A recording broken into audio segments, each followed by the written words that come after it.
तो चलिए आज हम लोग क्या करते हैं, केमिस्ट्री को देखते हैं। जैसा कि आपको भी पता है कि केमिस्ट्री को हमने क्या किया था, फाउंडेशन सीरीज में क्या किए थे, बताए थे 12 या 13 क्लास जो भी हमने लिया है तो उसको क्या करा देते हैं, रिवीजन करा देते हैं। हमारी प्रयास रहेगी कि क्या करते हैं कि 12 के 12 क्लास को रिवीजन करा देते हैं, यही प्रयास रहेगी। तो बेहतर होगा दोस्त मेरे कि कॉपी पेन ले करके बैठिएगा और साथ में लिखते चलने का प्रयास करिएगा, ठीक है। तो चलिए बात को नहीं बनाना है, सीधा मुद्दे की बात करते हैं, ठीक है। तो बेहतर होगा, फिर से बोल रहे हैं कि कॉपी पेन लेकर के बैठिएगा। केमिस्ट्री को हम लोग क्या करते हैं, देखते हैं। केमिस्ट्री से भी सवाल आती है, साइंस से भी अच्छा खासा सवाल पूछ रहा है कंपटीशन में, ठीक है। चलिए तो केमिस्ट्री का पहला बात होता है कि फादर कौन कहे जाते हैं, तो केमिस्ट्री के जनक जो है ना वह लेवासियों को कहा जाता है, ठीक है। केमिस्ट्री का जनक कौन है, तो केमिस्ट्री का जनक फादर जो है वह लेवासियों का कहा जाता है और इसको विज्ञान का विज्ञान कहा जाता है, ठीक है। केमिस्ट्री को क्या कहा जाता है, तो केमिस्ट्री को विज्ञान का भी विज्ञान कहा जाता है, ठीक है। साइंस ऑफ साइंस कहा जाता है किसे, केमिस्ट्री को कहा जाता है। फादर हो गया लेवासियो, उसके बाद में केमिस्ट्री किस शब्द का भाषा है जी, तो केमिस्ट्री जो है ना वह कीमिया वर्ड से आया हुआ है, ठीक है। केमिस्ट्री जो है ना वह कीमिया वर्ड से आया हुआ, कीमिया लैटिन का भाषा है जी, जिसका अर्थ होता है काली मिट्टी। इसका अर्थ होता है आपका काली मिट्टी। समझ में आ रही बात, इतना थोड़ी पूछता है, काली मिट्टी, ठीक है, काली मिट्टी। अब सुनो, केमिस्ट्री में सबसे पहले हम लोग किसको देखते हैं, तो सबसे पहले हम लोग पदार्थ के बारे में देखते हैं, मैटर के बारे में देखते हैं। तो हेडिंग लगा लीजिएगा पदार्थ। डिफिनेशन नहीं लिखते चलेंगे, आपको भी पता है कि डिफिनेशन नहीं पूछता है। पदार्थ का मतलब क्या होता है, मैटर। मैटर क्या होता है, मैटर का मतलब होता है कि anything which have mass and occupies space, उसी को कहा जाता है मैटर। अर्थात कहने का अर्थ है कि जिसके पास मास होता है और जो कुछ स्पेस घेरता है उसी को कहा जाता है मैटर, ठीक है। और मैटर को कैसे हम लोग बांटते हैं, तो मैटर जो है ना वह दो तरीका से बांटा जाता है, ध्यान से समझ लीजिए। मैटर जो है वह दो तरीका से बांटा जाता है, एक होता है भौतिक आधार पर, ठीक है, और एक होता है आपका रासायनिक आधार पर, रासायनिक बोले तो केमिकल प्रॉपर्टीज पर, और एक होता है फिजिकल प्रॉपर्टीज पर, ठीक है। तो पहला लिख लीजिए भौतिक आधार पर कैसे बांटेंगे, तो भौतिक आधार हो गया और दूसरा जो है ना वह रासायनिक आधार पर हो गया, रासायनिक, ठीक है। हम रिवीजन करा रहे हैं, नहीं कि आपको फाउंडेशन बता रहे हैं, इसमें वह बात बता देंगे जो आपका एग्जाम में छपने वाला सवाल होगा, ठीक है। डिफिनेशन नहीं पूछती है, आपको भी पता है, ठीक है। भौतिक का मतलब होता है फिजिकल स्टेट, ठीक है, और उसके बाद में इस पर केमिकल स्टेट, ठीक है, on the basis of chemical properties, और एक हो जाएगा on the basis of physical properties, ठीक है। तो भौतिक प्रॉपर्टीज पर सबसे पहला आ जाता है आपका ठोस। ठोस बोले तो सॉलिड हो गया, दूसरा हो गया लिक्विड। लिक्विड का मतलब होता है द्रव, ठीक है। लिक्विड का मतलब क्या होता है, तो लिक्विड का मतलब होता है द्रव। उसके बाद में तीसरा हो गया गैस, गैस का गैसे लिखते हैं, और चौथा हो गया आपका प्लाज्मा, ठीक है, प्लाज्मा को प्लाज्मा ही लिखते हैं, और पांचवा हो जाएगा आपका बोस आइंस्टाइन कंडेंसेट, ठीक है, बोस आइंस्टाइन कंडेंसेट होता है। ठोस में क्या होता है, तो ठोस कहने का अर्थ है मेरे दोस्त, ठोस का मतलब होता है कि वॉल्यूम हो गया, उसके बाद में शेप हो गया, यह सब क्या होगा, तो यह जो है ना यह फिक्स होगा, ठीक है, यह सब क्या होगा, फिक्स हो जाएगा। उसके बाद द्रव को लिख लीजिए। द्रव में क्या होता है, तो द्रव में वॉल्यूम जो है ना वह फिक्स होता है, जबकि शेप जो है वह इंडिफिनिट होता है। इंडिफिनिट कहने का अर्थ है ना कि फिक्स नहीं होता है, जिस कंटेनर में रखिएगा वही कंटेनर का क्या कर लेगा, वह रूप धारण कर लेगा। और गैस में क्या होता है, चलिए डिफिनेशन लिखेंगे नहीं, समझते चलिए। गैस में क्या होता है, तो गैस में होता है कि जिसकी वॉल्यूम और शेप साइज कोई भी फिक्स नहीं हो उसी को गैस बोला जाता है। अर्थात कहने का अर्थ है ना कि जो सबसे ज्यादा एक्सपेंड कर जाए, ठीक है, उसको दबाएंगे तो सबसे ज्यादा दब जाएगा गैस, उसी को तो बोलेंगे गैसीय अवस्था, ठीक है। उसके बाद में प्लाज्मा। प्लाज्मा में एक बात याद रखिएगा, क्या याद रखिएगा कि जो टेम्परेचर वगैरह होता है, सन का हो गया, तारा का हो गया, इसकी टेम्परेचर किस फॉर्म में होता है, किस स्टेट में होते हैं, तो प्लाज्मा में होते हैं। लिख लीजिए temperature of sun and star, temperature of sun and star, यह बहुत ही ज्यादा क्या होता है, बहुत ही ज्यादा गर्म होता है प्लाज्मा। उसके बाद में बोस आइंस्टाइन कंडेंसेट, इसकी खोज करने वाला कौन है, तो खोज करने वाला सत्येंद्र नाथ बोस है, इंडियन साइंटिस्ट है, ठीक है। इन्होंने किया क्या ना कि एक मैटर लिया, ठीक है, जैसे कि पानी ले लिया, और पानी को लेकर के टेम्परेचर को घटाते गए और इतना टेम्परेचर को घटा दिया ना कि देखे क्या कि वह गिलास से ही बाहर निकल गया, ठीक है। तो यह सबसे ज्यादा क्या होता है, सबसे ज्यादा जो है ना कम टेम्परेचर होता है, बहुत कम टेम्परेचर, ठीक है, बहुत कम टेम्परेचर होता है बोस आइंस्टाइन कंडेंसेट का। तो बोस आइंस्टाइन कंडेंसेट में कहने का अर्थ है कि यह बहुत टेम्परेचर को घटाते गए और देखे ना तो वह जो है एक भाप की तरह बाहर निकल गया, भाप नहीं बोलेंगे, बादल की तरह बाहर निकल गया। तो ठीक है, यह बोले कि यह जो है ना 5वां स्टेट्स ऑफ मैटर है, लेकिन कोई मानने के लिए तैयार ही नहीं हुआ। तो उस समय का फेमस साइंटिस्ट अल्बर्ट आइंस्टाइन थे। अल्बर्ट आइंस्टाइन को इन्होंने अपना एक्सपेरिमेंट दिखाया, तो अल्बर्ट आइंस्टाइन कहा कि बिल्कुल सही, और इसको 5वां स्टेट्स ऑफ मैटर में क्या किया जाए, डाला जाए, इसीलिए इसका नाम पड़ गया बोस आइंस्टाइन कंडेंसेट। बोस साहब साहब ने खोज किया था। आइंस्टाइन साहब जो है हस्ताक्षर किया कि नहीं, यह ठीक है, और इसका नाम पड़ गया कंडेंसेट। ठीक है, तो बोस आइंस्टाइन कंडेंसेट यह क्या है, 5वां स्टेट्स ऑफ मैटर। यह बहुत ही ठंडा होता है और यह सवाल पूछता है कि सबसे शुष्क सबसे ठंडा कौन होता है, तो बोस आइंस्टाइन कंडेंसेट होता है। और एक बात जरूर याद रखिएगा कि सन और स्टार का टेम्परेचर किसमें होता है, तो प्लाज्मा के फॉर्म में होता है। ठीक है, समझ में आ रही है बात। हाइड्रोजन हीलियम में बदल जाता है, सन में हाइड्रोजन है और यही हाइड्रोजन हीलियम में बदल जाएगा, इसी का तो फ्यूजन बोलेंगे। ठीक है, कि हाइड्रोजन क्या कर गया, फ्यूज करके हीलियम में बदल गया। समझ में आ रही है बात, आगे बताएंगे रेडियो एक्टिव में। केमिस्ट्री में 3 क्लास लेंगे और काफी होगा आपका किसी भी एग्जाम को तोड़ने के लिए। ठीक है, चलिए, तो टेम्परेचर हो गया आपका, यह सब बात हो गई। एक बात और याद रखिएगा कि इसमें और क्या याद रखिएगा, तो याद रखिएगा कि देखो सॉलिड हो गया, उसके बाद में लिक्विड हो गया और गैसेस हो गया। तो सॉलिड इस तरह से लिक्विड हो गया और उसके बाद में गैसेस हो गया। इसमें फोर्स ऑफ अट्रैक्शन जो है ना, फोर्स ऑफ अट्रैक्शन सबसे ज्यादा सॉलिड में होता है। सॉलिड में क्यों होता है फोर्स सबसे ज्यादा क्रियात्मक बल जो है ना वह किस में होता है, क्रियात्मक बल किस में होता है, अर्थात खींचने की क्षमता जो है ना, फोर्स ऑफ अट्रैक्शन क्रियात्मक बोलते हैं कि खिंचाव बल। ठीक है, खिंचाव बल जो है सबसे ज्यादा किस में होता है, तो सॉलिड में होता है। क्यों होता है, क्योंकि इसके जो पार्टिकल है ना छोटे छोटे वह बहुत ही क्लोज होते हैं। अर्थात कहने का अर्थ है कि कोई भी फ्री स्पेस सॉलिड पार्टिकल में नहीं होता है। तो सॉलिड पार्टिकल क्या मूव नहीं करते हैं, अपने ही स्थान पर मूव करते हैं। ठीक है, जबकि लिक्विड का पार्टिकल दूर दूर होता है। इसमें फोर्स ऑफ स्टेट जो है ना, फोर्स ऑफ स्टेट बोले, इसमें फ्री स्पेस जो है ना होता है। ठीक है, और पार्टिकल अत्यधिक मूव करते हैं, जबकि गैसियस का पार्टिकल बहुत मूव करते हैं, क्योंकि इसके पार्टिकल जो है ना वह दूर दूर होते हैं। तो फोर्स सबसे ज्यादा किसमें होता है, तो सबसे ज्यादा अट्रैक्टिव फोर्स जो है ना वह सॉलिड में होता है। एक्सपेंशन की शक्ति पूछ देता है, तो एक्सपेंशन जो है ना गैस में ज्यादा होता है लिक्विड से, और उसके बाद में लिक्विड में ज्यादा होता है किसमें, तो सॉलिड में। ठीक है, एक्सपेंड करने की क्षमता, दबाइएगा तो सबसे ज्यादा कौन दब जाएगा, गैस दब जाएगा। ठीक है, तो एक्सपेंशन लिख लीजिए, उसके बाद में फ्लोबिलिटी भी लिख लीजिए, इसी का सबसे ज्यादा होता है फ्लोबिलिटी। समझ में आ रही है बात।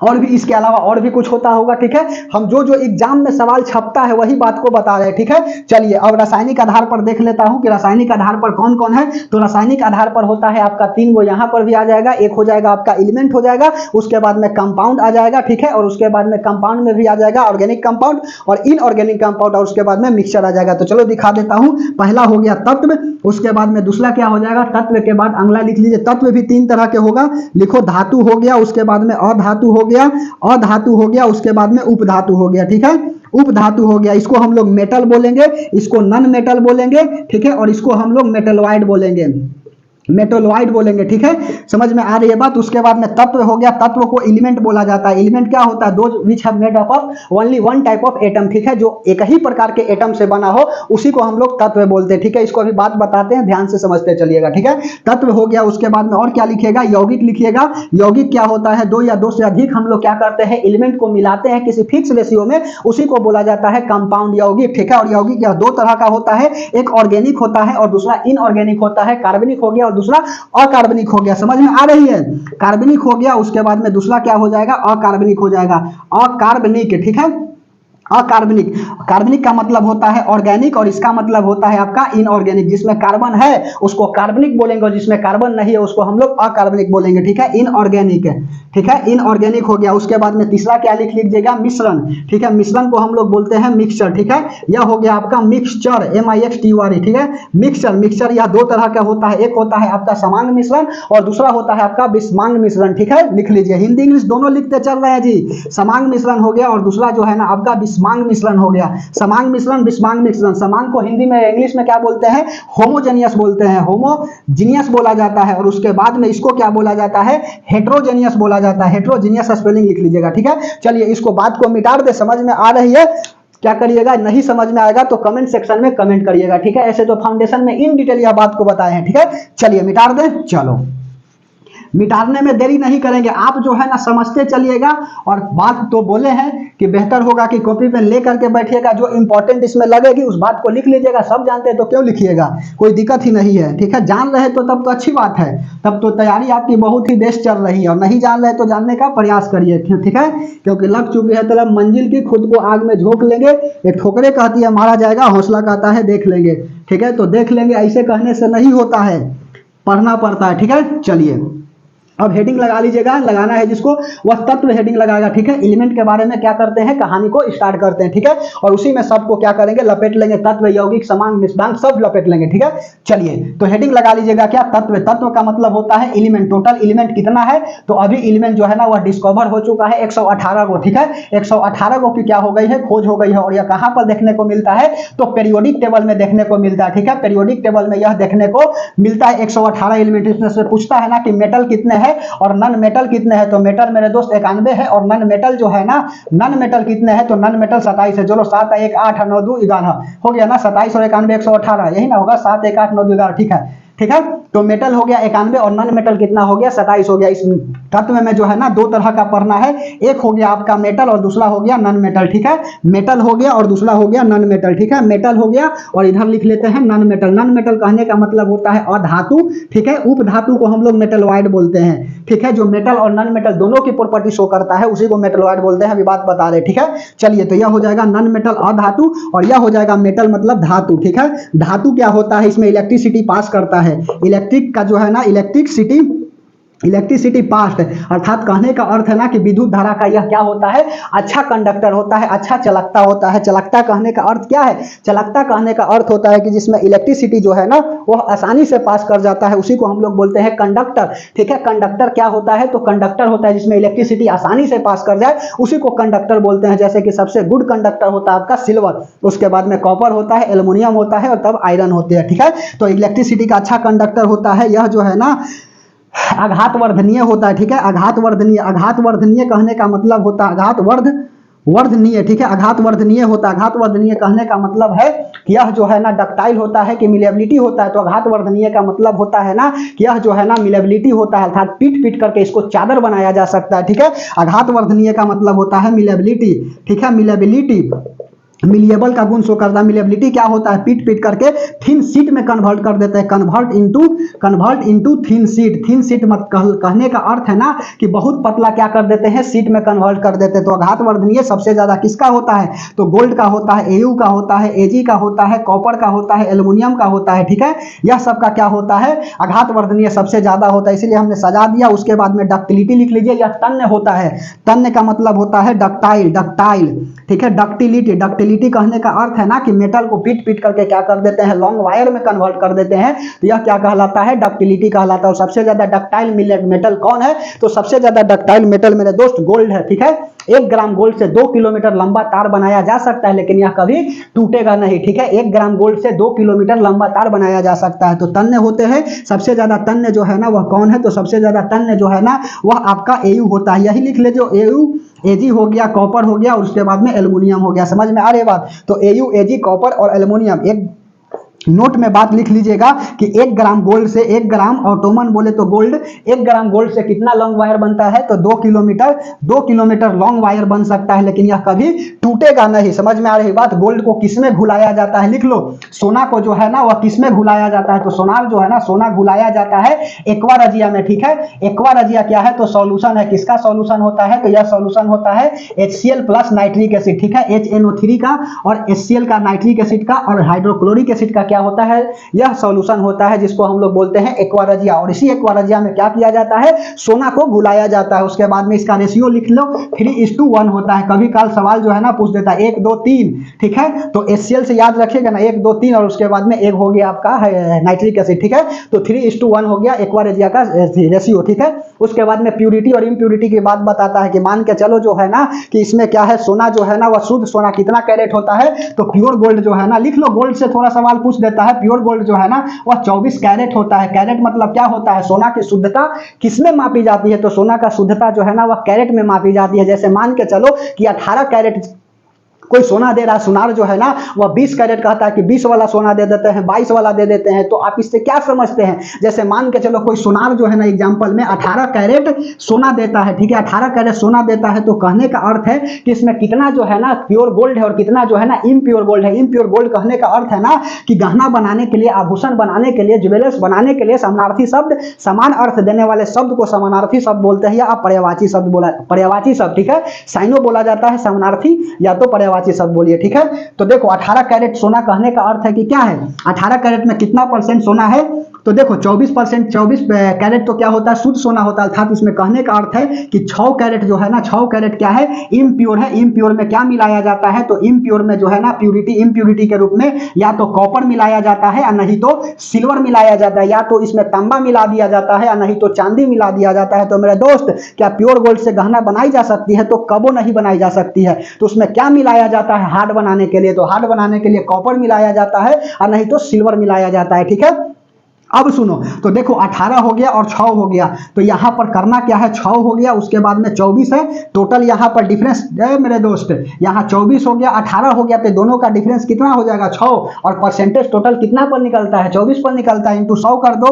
समझ में आ रही बात, तो 6 4 के 24 और यहां से 25, ठीक है। तो अर्थात 25% क्या हो गया, तो 25% जो है ना इम्प्यूरिटी हो गया, ठीक है, इम्प्यूरिटी हो गया, और 75% जो है ना वह प्यूरिटी हो गया। तो कहने का अर्थ है ना, सुनो, कहने का अर्थ है कि 75% शुद्ध सोना दिया है 18 कैरेट वाला में, और उसके बाद में 25% क्या कर दिया है, इम्प्यूरिटी मिला दिया है, ठीक है। इसी तरह से आप क्या करिएगा, एग्जांपल लेकर के खेल लीजिएगा कि 22 कैरेट है, तो 22 वाला में 2 का डिफरेंस लिखना, 24 लिखना, उसके बाद में यहाँ 100 लिखना, यहाँ से 12 से काट देना, और उसके बाद में यहाँ 12 8 96 हो जाएगा, 12 3 36 हो जाएगा, ठीक है। तो 8.3% जो है ना इम्प्योर हो जाएगा, अर्थात कहने का अर्थ है ना कि 92-93% जो है आपका प्योर गोल्ड हो जाएगा 22 कैरेट वाला में। तो जनरली सोना बना करके कितने कैरेट का देता है सब, तो 23 कैरेट का देता है, 24 कैरेट का कबो आभूषण नहीं बनता है, क्योंकि 24 कैरेट जो है ना वह बहुत ही सॉफ्ट होता है, लिक्विड फॉर्म में जनरली हो जाती है, ठीक है। लिक्विड तो कंप्लीटली नहीं है बोलेंगे, सेमी लिक्विड बोलेंगे, ठीक है। और यह जो है ना आभूषण बनाने योग्य नहीं होता है, ठीक है। उसके बाद में मिटा दे यह सब।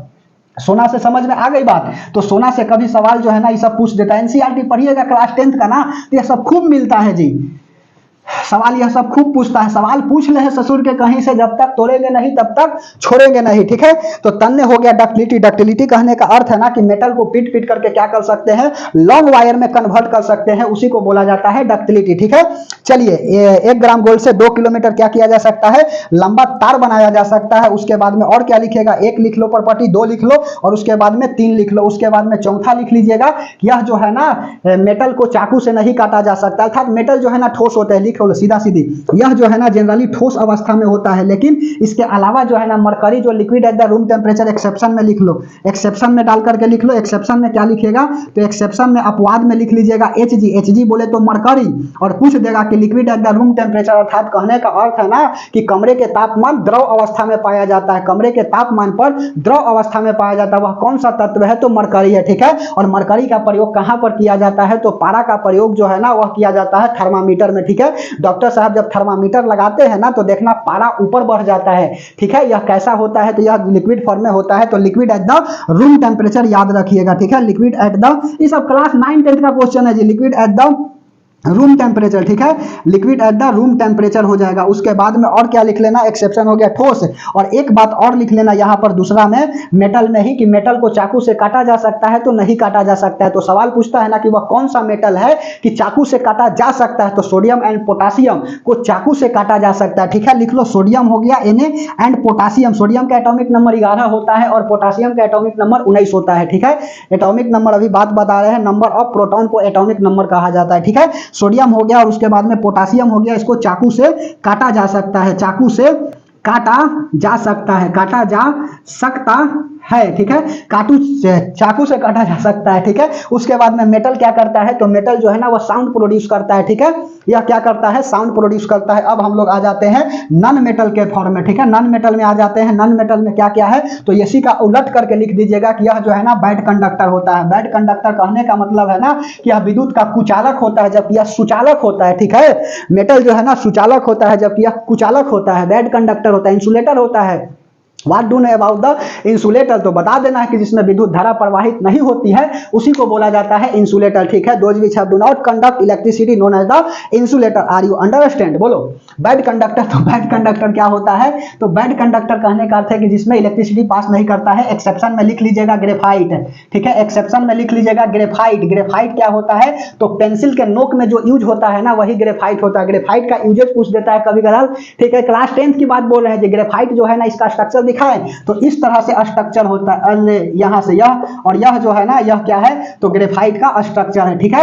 यह ग्रेफाइट का स्ट्रक्चर होता है, समझ में आ रही बात। हेक्सागोनल होता है, 3 और 3 6, ठीक है। ठीक है, यह क्या कर लेगा, शेयर कर लेगा। तो हेक्सागोनल शीट लाइक स्ट्रक्चर होता है। इसका प्रयोग लुब्रिकेंट में किया जाता है। लुब्रिकेंट क्या होता है, लुब्रिकेंट वैसी सब्सटेंस होती है जिसका प्रयोग फ्रिक्शन को रिड्यूस करने के लिए किया जाता है। ठीक है, lubricant is a substance which used to the reduce the friction. ठीक है, इसका प्रयोग कहां पर किया जाता है, तो इसका प्रयोग जो है ना फ्रिक्शन को कम करने के लिए किया जाता है। ठीक है, चलिए उसके बाद में पहला हो गया बैड कंडक्टर, दूसरा लिख लीजिए और क्या लिखिएगा, आघात वर्धनीय। तो यह जो है मिलिएबल नहीं होता है, नॉट मिलिएबल। ठीक है, आघात वर्धनीय तो यह लिख लीजिएगा अआघात वर्धनीय। ठीक है, नॉट मिलेबिलिटी, नॉट मिलेबिलिटी। एक्सेप्शन में लिख लीजिएगा, तो लिख लीजिए एक्सेप्शन में क्या हो जाएगा, कार्बन फाइबर हो जाएगा। ठीक है, कार्बन फाइबर या प्लास्टिक को जब हम लोग क्या करेंगे, पिघला करके खींचेंगे तो लमड़ तो जेबे करेगा। ठीक है, पीटेंगे तो शीट लाइक स्ट्रक्चर जो फॉर्म करिए देगा। ठीक है, तो मिलिएबल का मतलब क्या होता है कि मेटल को पीट पीट करके शीट बना देते हैं, उसी को हम लोग बोलते हैं मिलिएबल। और मेटल को पीट पीट करके लंबा तार खींच देते हैं तो उसको बोला जाता है डक्टाइल। ठीक है, और तीसरा में लिख लीजिएगा नॉट डक्टाइल।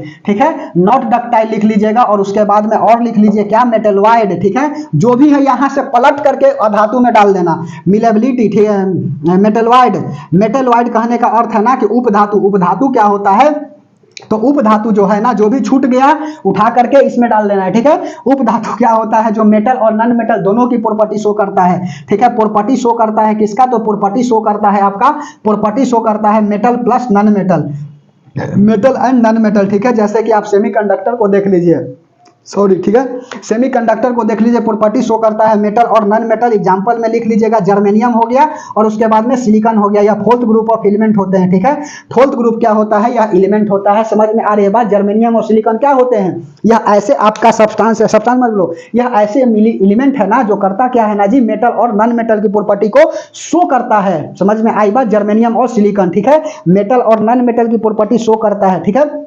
चलिए एक नोट में बात लिख लीजिएगा, तो लिख लो हमारे शरीर में जो है ना सबसे ज्यादा क्या पाया जाता है। ठीक है, हमारे शरीर में सबसे ज्यादा जो है ना वह कैल्शियम पाया जाता है, और सबसे कम जो है वह मैग्नीशियम पाया जाता है। ठीक है, हमारे शरीर के लिए लिख लो, हमारे शरीर में क्या होता है, हमारे शरीर में सबसे ज्यादा क्या पाया जाता है, तो सबसे ज्यादा कैल्शियम पाया जाता है। सबसे ज्यादा कैल्शियम पाया जाता है, जबकि सबसे कम कौन पाया जाता है, तो सबसे कम जो है ना वह मैग्नीशियम पाया जाता है, Mn पाया जाता है, मैग्नीशियम। मैंगो पचा, ठीक है, मैंगो पचा नहीं पचा 25। ठीक है, एटॉमिक नंबर 25 याद कराएंगे जब एटॉमिक नंबर पढ़ाएंगे तो। ठीक है, पीरियोडिक टेबल याद कराएंगे, एटॉमिक नंबर थोड़ी।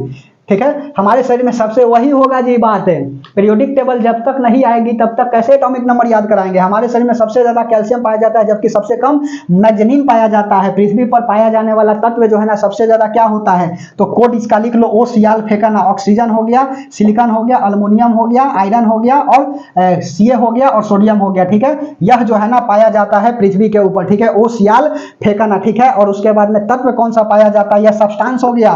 पृथ्वी पर पाया जाने वाला सब्सटेंस कौन सा है, ऑक्सीजन है, सिलिकॉन है, अल्युमिनियम है, आयरन है, कैल्शियम है, और उसके बाद में सोडियम है। उसके बाद में तत्व कौन पाया जाता है, तो तत्व जो है ना अल्युमिनियम हो गया, उसके बाद में आयरन हो गया, कैल्शियम हो गया, और उसके बाद में सोडियम हो गया। तो अल फेंकना यहाँ पर कोड बन जाएगा ना जी, अल फेंकना। जो भी कोड बनाना है बनाते चलो, अल फेंकना। समझ में आई बात, चलिए उसके बाद में तत्व एलिमेंट के बारे में बता दिए। अब हेडिंग लगा लीजिएगा यौगिक। ठीक है, लेकिन 1 मिनट बना रहिएगा, देखते हैं ठीक ठाक आ रही है कि नहीं। ठीक है,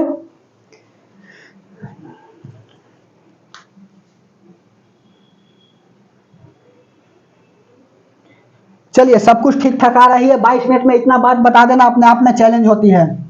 चलो इतना बात को जान रहे तो बहुत बहुत धन्यवाद, आपकी तैयारी बेस्ट चल रही है। यहां से सवाल बहुत पूछता है। ठीक है, केमिस्ट्री के बेसिक बात बता दिए 22 मिनट में। ठीक है, कहे तो कि 3 से 4 क्लास लेंगे केमिस्ट्री का। ठीक है, और सफिशियंट होगा एग्जाम को तोड़ने के लिए। ठीक है, चलिए आप एग्जाम से क्या करिएगा, पहले जा करके और पढ़ लीजिएगा, तब जाइएगा एग्जाम देने, तब देखिएगा कि क्वेश्चन लड़ता है कि नहीं। ठीक है, चलिए तो हेडिंग लगा लीजिएगा क्या, यौगिक। यौगिक बिहार पुलिस हो जाए चाहे जो भी पुलिस हो जाए, ठीक है, दरोगा हो जाए, चाहे एनटीपीसी का एग्जाम अभी होने वाली है जी रेलवे में तो एनटीपीसी एकदम समझ जाइए ना कि साइंस जो है ना वह ब्रह्मा जी का लकीर है, जड़ी बूटी हो गया, समझ रहे हो साइंस। उसके बाद में लिख लो क्या हो जाएगा अगला यौगिक। यौगिक का मतलब क्या होता है? यौगिक का मतलब होता है कंपाउंड, ठीक है। कंपाउंड, कंपाउंड क्या होता है? तो कंपाउंड होता है ना दो या दो से अधिक एलिमेंट को हम लोग मिलाते हैं किसी फिक्स रेशियो में, उसी को बोला जाता है कंपाउंड, ठीक है। यौगिक डिफिनेशन थोड़ी लिखेंगे, दो या दो से अधिक एलिमेंट को मिलाते हैं किसी फिक्स रेशियो में, उसी को बोला जाता है कंपाउंड। व्हेन टू और more than two element are mix together in a fix ratio known as the compound. Are you understand, ठीक है।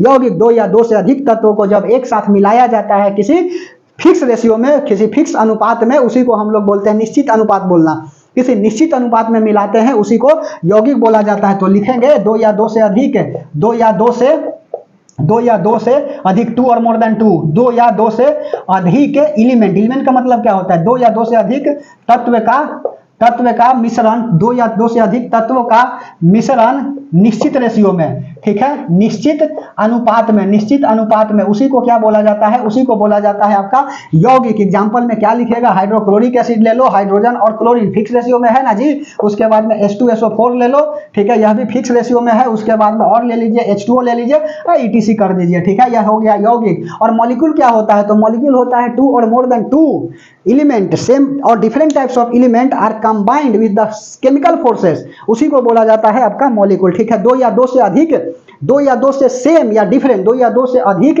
हम लोग एक तरह के एलिमेंट या डिफरेंट तरह के एलिमेंट को क्या करते हैं? मिलाते हैं। और यह क्या होता है? एक दूसरे से बंधा होता है केमिकल फोर्स के द्वारा, उसी को क्या बोला जाता है? मॉलिक्यूल बोला जाता है, ठीक है। उसी को क्या बोला जाता है? मॉलिक्यूल बोला जाता है। समझ में आई बात? बोलिए। तो यह कंपाउंड हो गया, और कंपाउंड दो तरह के था। एक था आपका ऑर्गेनिक कंपाउंड। ऑर्गेनिक कंपाउंड कहने का अर्थ क्या होता है? तो ऑर्गेनिक कंपाउंड कहने का अर्थ होता है कार्बनिक, जिसमें कार्बन हो उसी को ऑर्गेनिक बोला जाता है। कार्बनिक हो गया, यह कार्बनिक हो गया जिसमें कार्बन हो, ठीक है, कार्बन हो, कार्बन प्रेजेंट, उसी को बोला जाता है कार्बनिक। एग्जांपल में लिख लीजिएगा CO2 कार्बन है, ठीक है, CH4 मीथेन कार्बन है, ठीक है, C2H6 इथेन, ठीक है, कार्बन है, ETC। समझ में आ रही बात? अल्केन अल्किन अल्काइन का जनरल फार्मूला लिखोगे, लिख लो। जनरल फार्मूला इसे कंपोनेंट कंपाउंड में पढ़ाएंगे। General formula of alkane alkene alkyne, alkane N हो गया तो अल्केन के लिए बनेगा CnH2n + 2 हो गया। उसके बाद में अल्किन के लिए हो गया, अल्किन के लिए डबल बॉन्ड लिखते हैं। हाइड्रोकार्बन पढ़ाएंगे ना, हाइड्रोजन और कार्बन का जो मिला करके बॉन्ड बनता है ना, उसी को तो हाइड्रोकार्बन बोलते हैं। तो अल्केन हो गया आपका, अल्केन N हो गया ना, सिंगल बॉन्ड, ठीक है।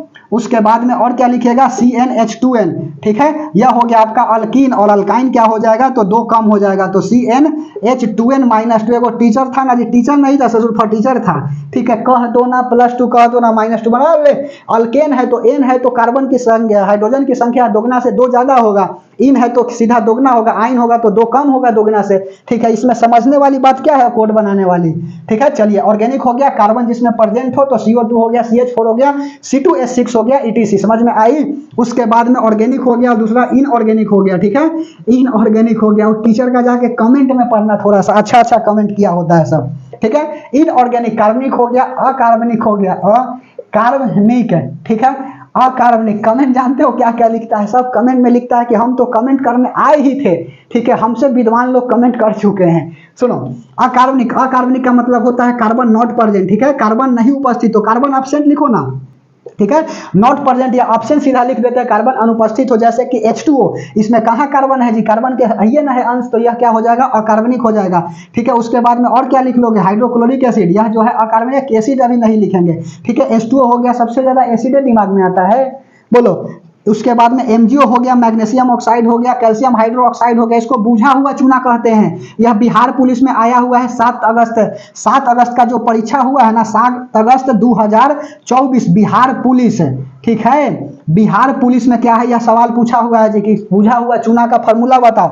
तो बुझा हुआ चूना जो है ना, इसको हम लोग बोलते हैं सिलेक्ट लाइन, इंग्लिश वाले बच्चे इसको बोलेंगे सिलेक्ट लाइन, और कैल्शियम ऑक्साइड को बोलेंगे क्विक लाइन, ठीक है, और CaO को बोला जाता है क्विक लाइन, इसको शुष्क बोला जाता है, शुष्क क्विक लाइन, ठीक है। यह जो है ना अनबुझा चूना होता है, अनबुझा, बिना बुझा हुआ, ठीक है। यहाँ पर देखो ना, ऑक्सीजन और हाइड्रोजन मिल करके वाटर बनाएगा ना, H और O मिलेगा तो H2O बना देगा, वाटर बना देगा। तो यहाँ पर OH बुझाने के लिए पानी चाहिए ना, तो बुझा हुआ चूना, कैल्शियम हाइड्रोक्साइड, तो CaO अनबुझा। इसके अलावा और लिखोगे CaOCl2 होता है, CaOCl2, इसको ब्लीचिंग पाउडर बोलते हैं, ठीक है। ब्लीचिंग पाउडर, ब्लीचिंग पाउडर का प्रयोग कहाँ पर किया जाता है? तो कीटाणु वगैरह के मारने के लिए, कुआं वगैरह साफ करने के लिए यह ब्लीचिंग पाउडर को इस्तेमाल किया जाता है। देखोगे ना, कुआं में कारा के, अरे कुआं में जो है ना कचरा वगैरह हो जाती है, ठीक है, कीड़ा वगैरह पड़ जाते हैं ना, तो उसको मारने के लिए इसी में ब्लीचिंग पाउडर डाला जाता है। टंकी वगैरह साफ इसी से किया जाता है, ब्लीचिंग पाउडर से, ठीक है। समझ में आ रही है बात। धोने वाला सोडा भी पूछ दिया था, Na2CO3 10H2O, Na2CO3 10H2O होता है, समझ में आई बात। इसको सोडियम बाइकार्बोनेट बोला जाता है। बेकिंग सोडा का होता है NaSCO3, NaSCO3 को क्या बोला जाता है, बेकिंग सोडा बोला जाता है। तो यह सब बात याद रखिएगा, ऐसे हम रिएक्शन क्या बोलता है केमिकल फार्मूला लिखा देंगे एक जगह अलग से, ठीक है। चलिए, तो इनऑर्गेनिक अकार्बनिक हो गया, ऑर्गेनिक कार्बनिक हो गया, यह बात समझ में आ गई। यौगिक हो गया, उसके बाद में और क्या लिखेगा, यौगिक के बाद अगला था मिश्रण, ठीक है। मिश्रण क्या होता है, दो या दो से अधिक हम लोग क्या करते हैं, सब्सटेंस को मिला देते हैं, उसी को मिश्रण बोला जाता है। समझ में आई, बोलिए। मिश्रण, दो या दो से अधिक सब्सटेंस को एक साथ मिलाना मिश्रण कहलाता है। मिश्रण बोले तो मिक्सचर, और इसमें मिक्सचर दो तरह के होता है। कौन कौन होता है, तो एक होता है होमोजेनियस मिक्सचर और दूसरा होता है हेट्रोजेनियस मिक्सचर। होमोजेनियस का मतलब होता है समांग मिश्रण, और दूसरा होता है आपका विषमांग मिश्रण, ठीक है। विषमांग मिश्रण, समांग मिश्रण क्या कहलाता है, तो समांग मिश्रण मेरे दोस्त वह मिश्रण होता है जिसमें कंप्लीटली सॉलिड पार्टिकल डिसॉल्व हो जाते हैं, उसी को बोला जाता है समांग मिश्रण, ठीक है। होमोजेनियस बोला जाता है, होमोजीनियस, ठीक है। और यह होता है आपका हेट्रोजेनियस। सवाल ही नहीं पूछता है कि क्या होता है, सवाल पूछ देगा दूध और पानी का मिश्रण जो है ना यह कैसा है, तो यह होमोजेनियस है। तो एग्जांपल में लिख लीजिए, मिटा दिया वाला, बोलो एग्जाम्पल में क्या लिखिएगा। हम तो अपना जगह लिख छोड़ दिए थे बनाने के लिए, यहाँ पर अल्केन अल्किन अल्काइन कह दो, ना लिखना पड़ा, ठीक है। होमोजेनियस एग्जांपल में क्या लिखेगा, दूध प्लस पानी।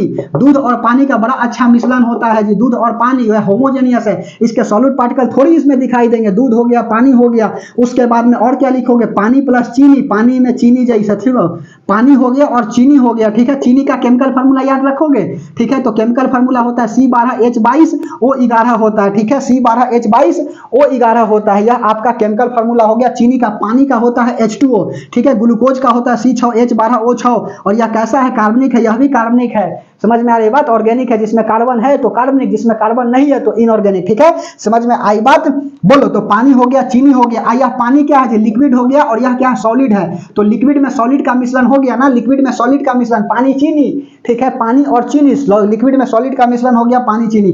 तो यह क्या है, यह दिखाई देगा, चीनी तो कबो नहीं दिखाई देगा पानी में, तो यह क्या कहलाएगा, समांग मिश्रण कहलाएगा। और विषमांग मिश्रण क्या कहलाएगा, तो विषमांग मिश्रण जो है ना, इसके अंदर का जो विलय होता है ना, विलय करने का अर्थ होता है ना, जो इस विलयन में क्या हो जाते हैं, घुल जाते हैं, उसी को तो हम लोग विलयन बोलते हैं, विलय बोलते हैं। इसको सॉलिड पार्टिकल बोला जाता है। तो सॉलिड पार्टिकल क्या होता है, इसमें सॉलिड पार्टिकल सीन देख सकते हैं, ठीक है, देखा जा सकता है, जिसकी जबकि इसमें जो है ना सॉलिड पार्टिकल नहीं देखा जा सकता है। विषमांग में सॉलिड पार्टिकल दिखाई देते हैं, ठीक है, देखा जा सकता है। और इसमें क्या होता है, एग्जांपल में लिख लीजिएगा क्या, तो चूरा प्लस दालमोट, ठीक है, चूरा हो गया और प्लस दालमोट, यह दोनों को मिला करके खाओ, दोनों दिखाई देगा। दालमोट में बादाम सब दिखाई देती है, तो यह क्या हो गया आपका विषमांग मिश्रण, हेट्रोजेनियस हो गया। कोई कोई गजब का खाता है जी दालमोट, बादाम चुन करके खा जाएगा और इसे सीधे छोड़ देगा।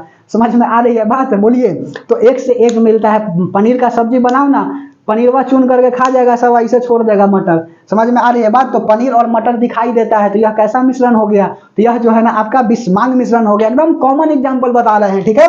मिटा दें, बोलिए, चलो मिटा देते हैं। यह समांग हो गया, विषमांग हो गया। अब थोड़ा सा सॉल्यूशन के बारे में बात बता देता हूं कि डाइल्यूट सॉल्यूशन क्या होता है, कंसंट्रेटेड सॉल्यूशन क्या होता है, ठीक है। तनु विलयन, संतृप्त विलयन, ठीक है, असंतृप्त विलयन, सैचुरेटेड सॉल्यूशन। और एक सवाल और भी पूछ देता है यहाँ पर ना कि कोलाइडल सॉल्यूशन क्या होता है, सस्पेंशन क्या होता है, उसके बाद में टिंडल इफेक्ट क्या होता है, इमल्सन क्या होता है, ठीक है, पाइसीकरण इसको हिंदी में बोलते हैं। उसके बाद में ब्रोमियन मोशन, ब्राउनियन गति क्या कहलाती है, चलो बताता हूं। उसके बाद में हम लोग चलेंगे एटम के ऊपर, ठीक है, और एटम को निपटा देंगे, काम हो जाएगी, ठीक है। एटम निपटा दिए तब तो दिक्कत ही नहीं है जी, मेन तो बड़ा अभी टॉपिक एटम ही है, ठीक है। चलिए, लेकिन प्रयास तो करेंगे ही कि मिटा दें। समझ में आई, चलो, इसीलिए जल्दी जल्दी अब लिखेंगे। आप समझिएगा, डिफिनेशन लिखे में जो है समय जा रही है, ठीक है, इसीलिए आप कंटेंट संभाल लीजिए, बाकी हम संभाल ले रहे हैं, ठीक है। चलिए, अब क्या हेडिंग लगाइएगा, तो अब हेडिंग लगा लीजिए सॉल्यूशन। सॉल्यूशन में क्या होता है, सॉल्यूशन में होता है SOLUTION, ठीक है। सॉल्यूशन क्या होता है, तो सॉल्यूशन होता है आपका सॉल्यूट और सॉल्वेंट का मिश्रण, ठीक है। सॉल्यूट प्लस सॉल्वेंट क्या होता है, SOLUT है, सॉल्यूट प्लस सॉल्वेंट का क्या होता है, मिश्रण को हम लोग बोलते हैं सॉल्यूशन, ठीक है। सॉल्यूट क्या होता है, जो घुलता है, घुलने वाला क्या कहलाता है, सॉल्यूट। और घुलाने वाला, ठीक है, घुलाने वाला क्या कहलाता है, आपका सॉल्वेंट कहलाता है, ठीक है। समझ में आ रही बात। आपकी जिंदगी बर्बाद करने वाली, ठीक है, कौन हो जाएगा, तो जिंदगी बर्बाद करने वाली सॉल्वेंट, और जिंदगी बर्बाद हो रहा है किसका, वह हो जाएगा आपका सॉल्यूट। तो आप हो गए सॉल्यूट, और आपको जो बर्बाद कर रही है वो हो जाएगा सॉल्वेंट, बिलियन। ठीक है, समझ में आई बात? बोलिए। सॉल्यूशन में आपका याद रखिएगा, सॉल्यूशन सॉल्यूट प्लस सॉल्वेंट का बनता है। इसमें एक बात और याद लिख लीजिएगा कि डाइल्यूट सॉल्यूशन क्या होता है, डाइल्यूट सॉल्यूशन, डाइल्यूट क्या होता है, डाइल्यूट बोले तो आपका तनु बिलियन। ठीक है, तनु बिलियन क्या होता है, तो तनु बिलियन कहने का अर्थ है ना, सॉल्वेंट को बोला जाता है विलायक। ठीक है, सॉल्वेंट को विलायक बोला जाता है और सॉल्यूट को विलय बोला जाता है, सॉल्यूट को विलय बोला जाता है। तो कहने का अर्थ है ना कि डाइल्यूट सॉल्यूशन क्या होता है, तो डाइल्यूट सॉल्यूशन तनु बिलियन होता है, तनु बिलियन। और तनु बिलियन क्या होता है, सॉल्यूशन मतलब बिलियन, तनु बिलियन क्या होता है, जिसमें विलय की मात्रा जो है ना वह कम हो, उसी को बोला जाता है तनु बिलियन। ठीक है, जिसमें विलय की मात्रा कम हो उसी को तनु बिलियन बोला जाता है। विलय कम हो, सॉल्यूट जो है ना, सॉल्यूट पार्टिकल लेस देन, ठीक है, सॉल्यूट पार्टिकल कम हो, सीधा सीधी बात, उसी को बोला जाता है तनु बिलियन। उसके बाद में दूसरा लिख लो, यह पहला हो गया कंसंट्रेटेड सॉल्यूशन, कंसंट्रेटेड। ठीक है, कंसंट्रेटेड सॉल्यूशन क्या होता है, तो कंसंट्रेटेड सॉल्यूशन होता है सांद्र बिलियन। ठीक है, सांद्र बिलियन क्या होता है, तो सांद्र बिलियन कहने का अर्थ है ना कि जिसमें विलय की मात्रा ज्यादा हो। ठीक है, विलय की मात्रा क्या हो, तो विलय की मात्रा ज्यादा हो, उसी को बोला जाता है क्या, आपका कंसंट्रेटेड सॉल्यूशन। उसके बाद में एक होता है सैचुरेटेड और एक होता है अनसैचुरेटेड और एक होता है सुपर सैचुरेटेड। ठीक है, तो सैचुरेटेड सॉल्यूशन क्या होता है, तो सैचुरेटेड सॉल्यूशन होता है ना, सैचुरेटेड सॉल्यूशन, सैचुरेटेड सॉल्यूशन कहने का अर्थ है ना कि सैचुरेट हो गया, अर्थात इसमें आप जो है ना सॉलिड पार्टिकल को घुलाया नहीं जा सकता है। ठीक है, सॉलिड पार्टिकल को नहीं घुलाया जा सकता है, इसीलिए तो यह सैचुरेट हो गया। ठीक है, इसको संतृप्त विलयन बोला जाता है। ठीक है, संतृप्त हिंदी में लिख लीजिएगा, संतृप्त विलयन बोला जाता है। तो संतृप्त विलयन क्या होता है, जिसमें विलय को अत्यधिक अब नहीं घुलाया जा सकता, अर्थात सीधा विलय घुलेगा ही नहीं।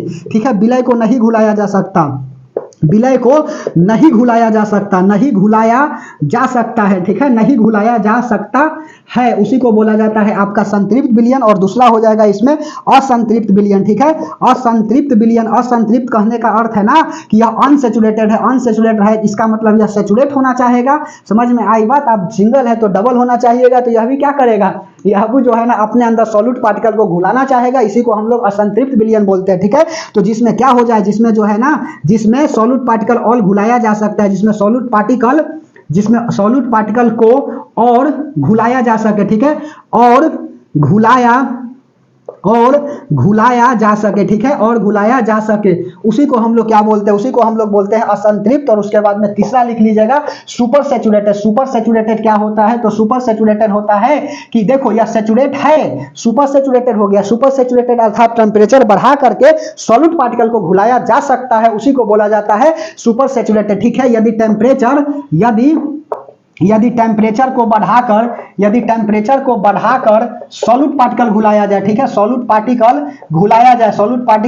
घुलाया जाए, उसी को बोला जाता है क्या, उसी को बोला जाता है आपका सुपर सैचुरेटेड। ठीक है, जैसे कि मान के चलिए कि टेम्परेचर दिया जाता है, तो टेम्परेचर क्यों दिया जाता है, तो मेरे दोस्त टेम्परेचर इसलिए दिया जाता है ना कि जब किसी चीज को टेम्परेचर दोगे तो सॉलिड हो चाहे लिक्विड हो चाहे गैसियस अवस्था में, वो पार्टिकल इसके एक्सपेंड करेगा, दूर दूर भागेगा। ठीक है, दूर दूर क्या करेगा, भागेगा। फ्यूजन क्या होता है, फ्यूजन का मतलब होता है एटमॉस्फेरिक पार्टिकल में मिल जाना। जैसे कि मम्मी क्या करती है, चाय बनाती है, पुलाव बनाती है, सब्जी बनाती है, तो भूजती है ना, तो आप रहते हैं छत पर और बनता है नीचे किचन में खाना, किचन की चिकन।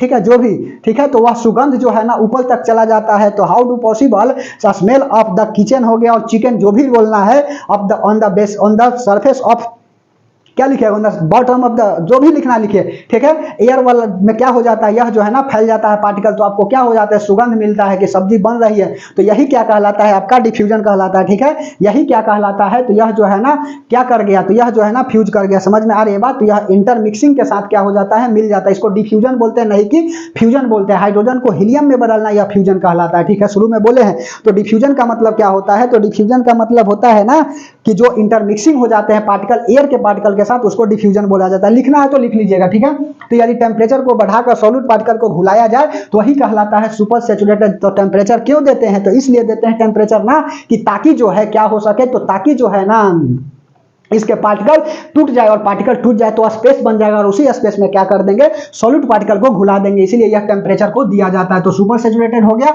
और नोट में बात लिख लीजिएगा, क्या लिखिएगा, तो कभी कभी सवाल पूछ देता है कि वायु में वायु का मिश्रण, एयर में एयर का मिश्रण जो है ना बताइए क्या है, तो एयर में एयर का मिश्रण जो है ना शुद्ध वायु जो है ना, शुद्ध वायु O2 का मिश्रण जो है ना, वह एयर में एयर कहलाता है। ठीक है, जैसे शुद्ध है, शुद्ध बोले तो प्योर, शुद्ध O2 का वायु में मिश्रण। ठीक है, वायु में मिश्रण क्या कहलाता है, यह जो है ना गैस प्लस गैस का मिश्रण, गैस प्लस गैस का मिश्रण, ठीक है। उसके बाद में कोहरा, ठीक है, कोहरा, कुहासा जिसको बोलते हैं जी, कोहरा हो गया। उसके बाद में और क्या लिखेगा, कोहरा हो गया। उसके बाद में धुआं हो गया, ठीक है। यह जो है ना क्या है, तो गैस में धुआं नहीं, कोहरा हो गया, कोहरा।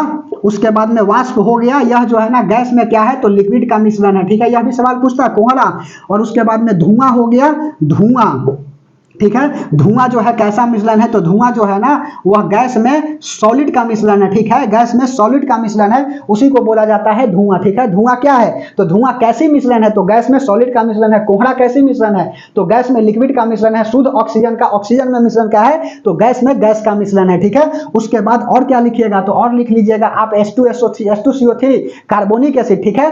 तो थम्स अप ठंडा में जो है ना पानी में ऑक्सीजन का मिश्रण है, H2CO3 गैस का मिश्रण है, तो वाटर में गैस का मिश्रण अर्थात लिक्विड में क्या हो गया, तो गैस का मिश्रण हो गया। समझ में आ रही है बात, अरे पानी, ठीक है। और उसके बाद में H2CO3 डालो ना, या कार्बोनिक एसिड हो जाएगा ना, बोलिए। अब इसमें दोनों लेकर के मिला देते हैं, कोको कोला में पानी डाल करके पियो, जो करना है करिए। तो पानी हो गया लिक्विड, ठीक है। और यह क्या है, गैस के फॉर्म में आ जाएगा ना, कार्बन डाइऑक्साइड है तो हाइड्रोजन है, तो यह क्या हो गया आपका लिक्विड में गैस का मिश्रण। समझ में आ रही है बात। उसके बाद में और क्या लिखेगा, तो उसके बाद में डिस्पर्सन लिख लीजिए। डिस्पर्सन क्या होता है, तो डिस्पर्सन कहने का अर्थ है ना कि जब रे ऑफ लाइट क्या करता है, सॉल्यूशन से पास करता है, ठीक है। सॉल्यूशन से पास करता है तो अपने पास से छितिर बितिर हो जाते हैं, उसी को बोला जाता है डिस्पर्सन, ठीक है। Ray of light passes through the solution then it disperse और चेंज द ओरिजिनल पाथ, उसी को बोला जाता है डिस्पर्सन, ठीक है। रे ऑफ लाइट सॉल्यूशन से पास कराने पर, रे ऑफ लाइट सॉल्यूशन से पास कराने पर क्या होता है, पास कराने पर फैल जाता हो, ठीक है। पास कराने पर डिस्ट्रीब्यूट हो जाता हो, डिस्ट्रीब्यूट होता हो, ठीक है। डिस्ट्रीब्यूट होता हो, उसी को क्या बोला जाता है, उसी को बोला जाता है डिस्पर्सन। और उसके बाद लिख लीजिए सस्पेंशन। लेकिन 1 मिनट बना रहिएगा, थोड़ा सा पानी वगैरह पीते हैं और देखते हैं कि ठीक ठाक आ रही है कि नहीं। समझ में आई बात, बोलिए।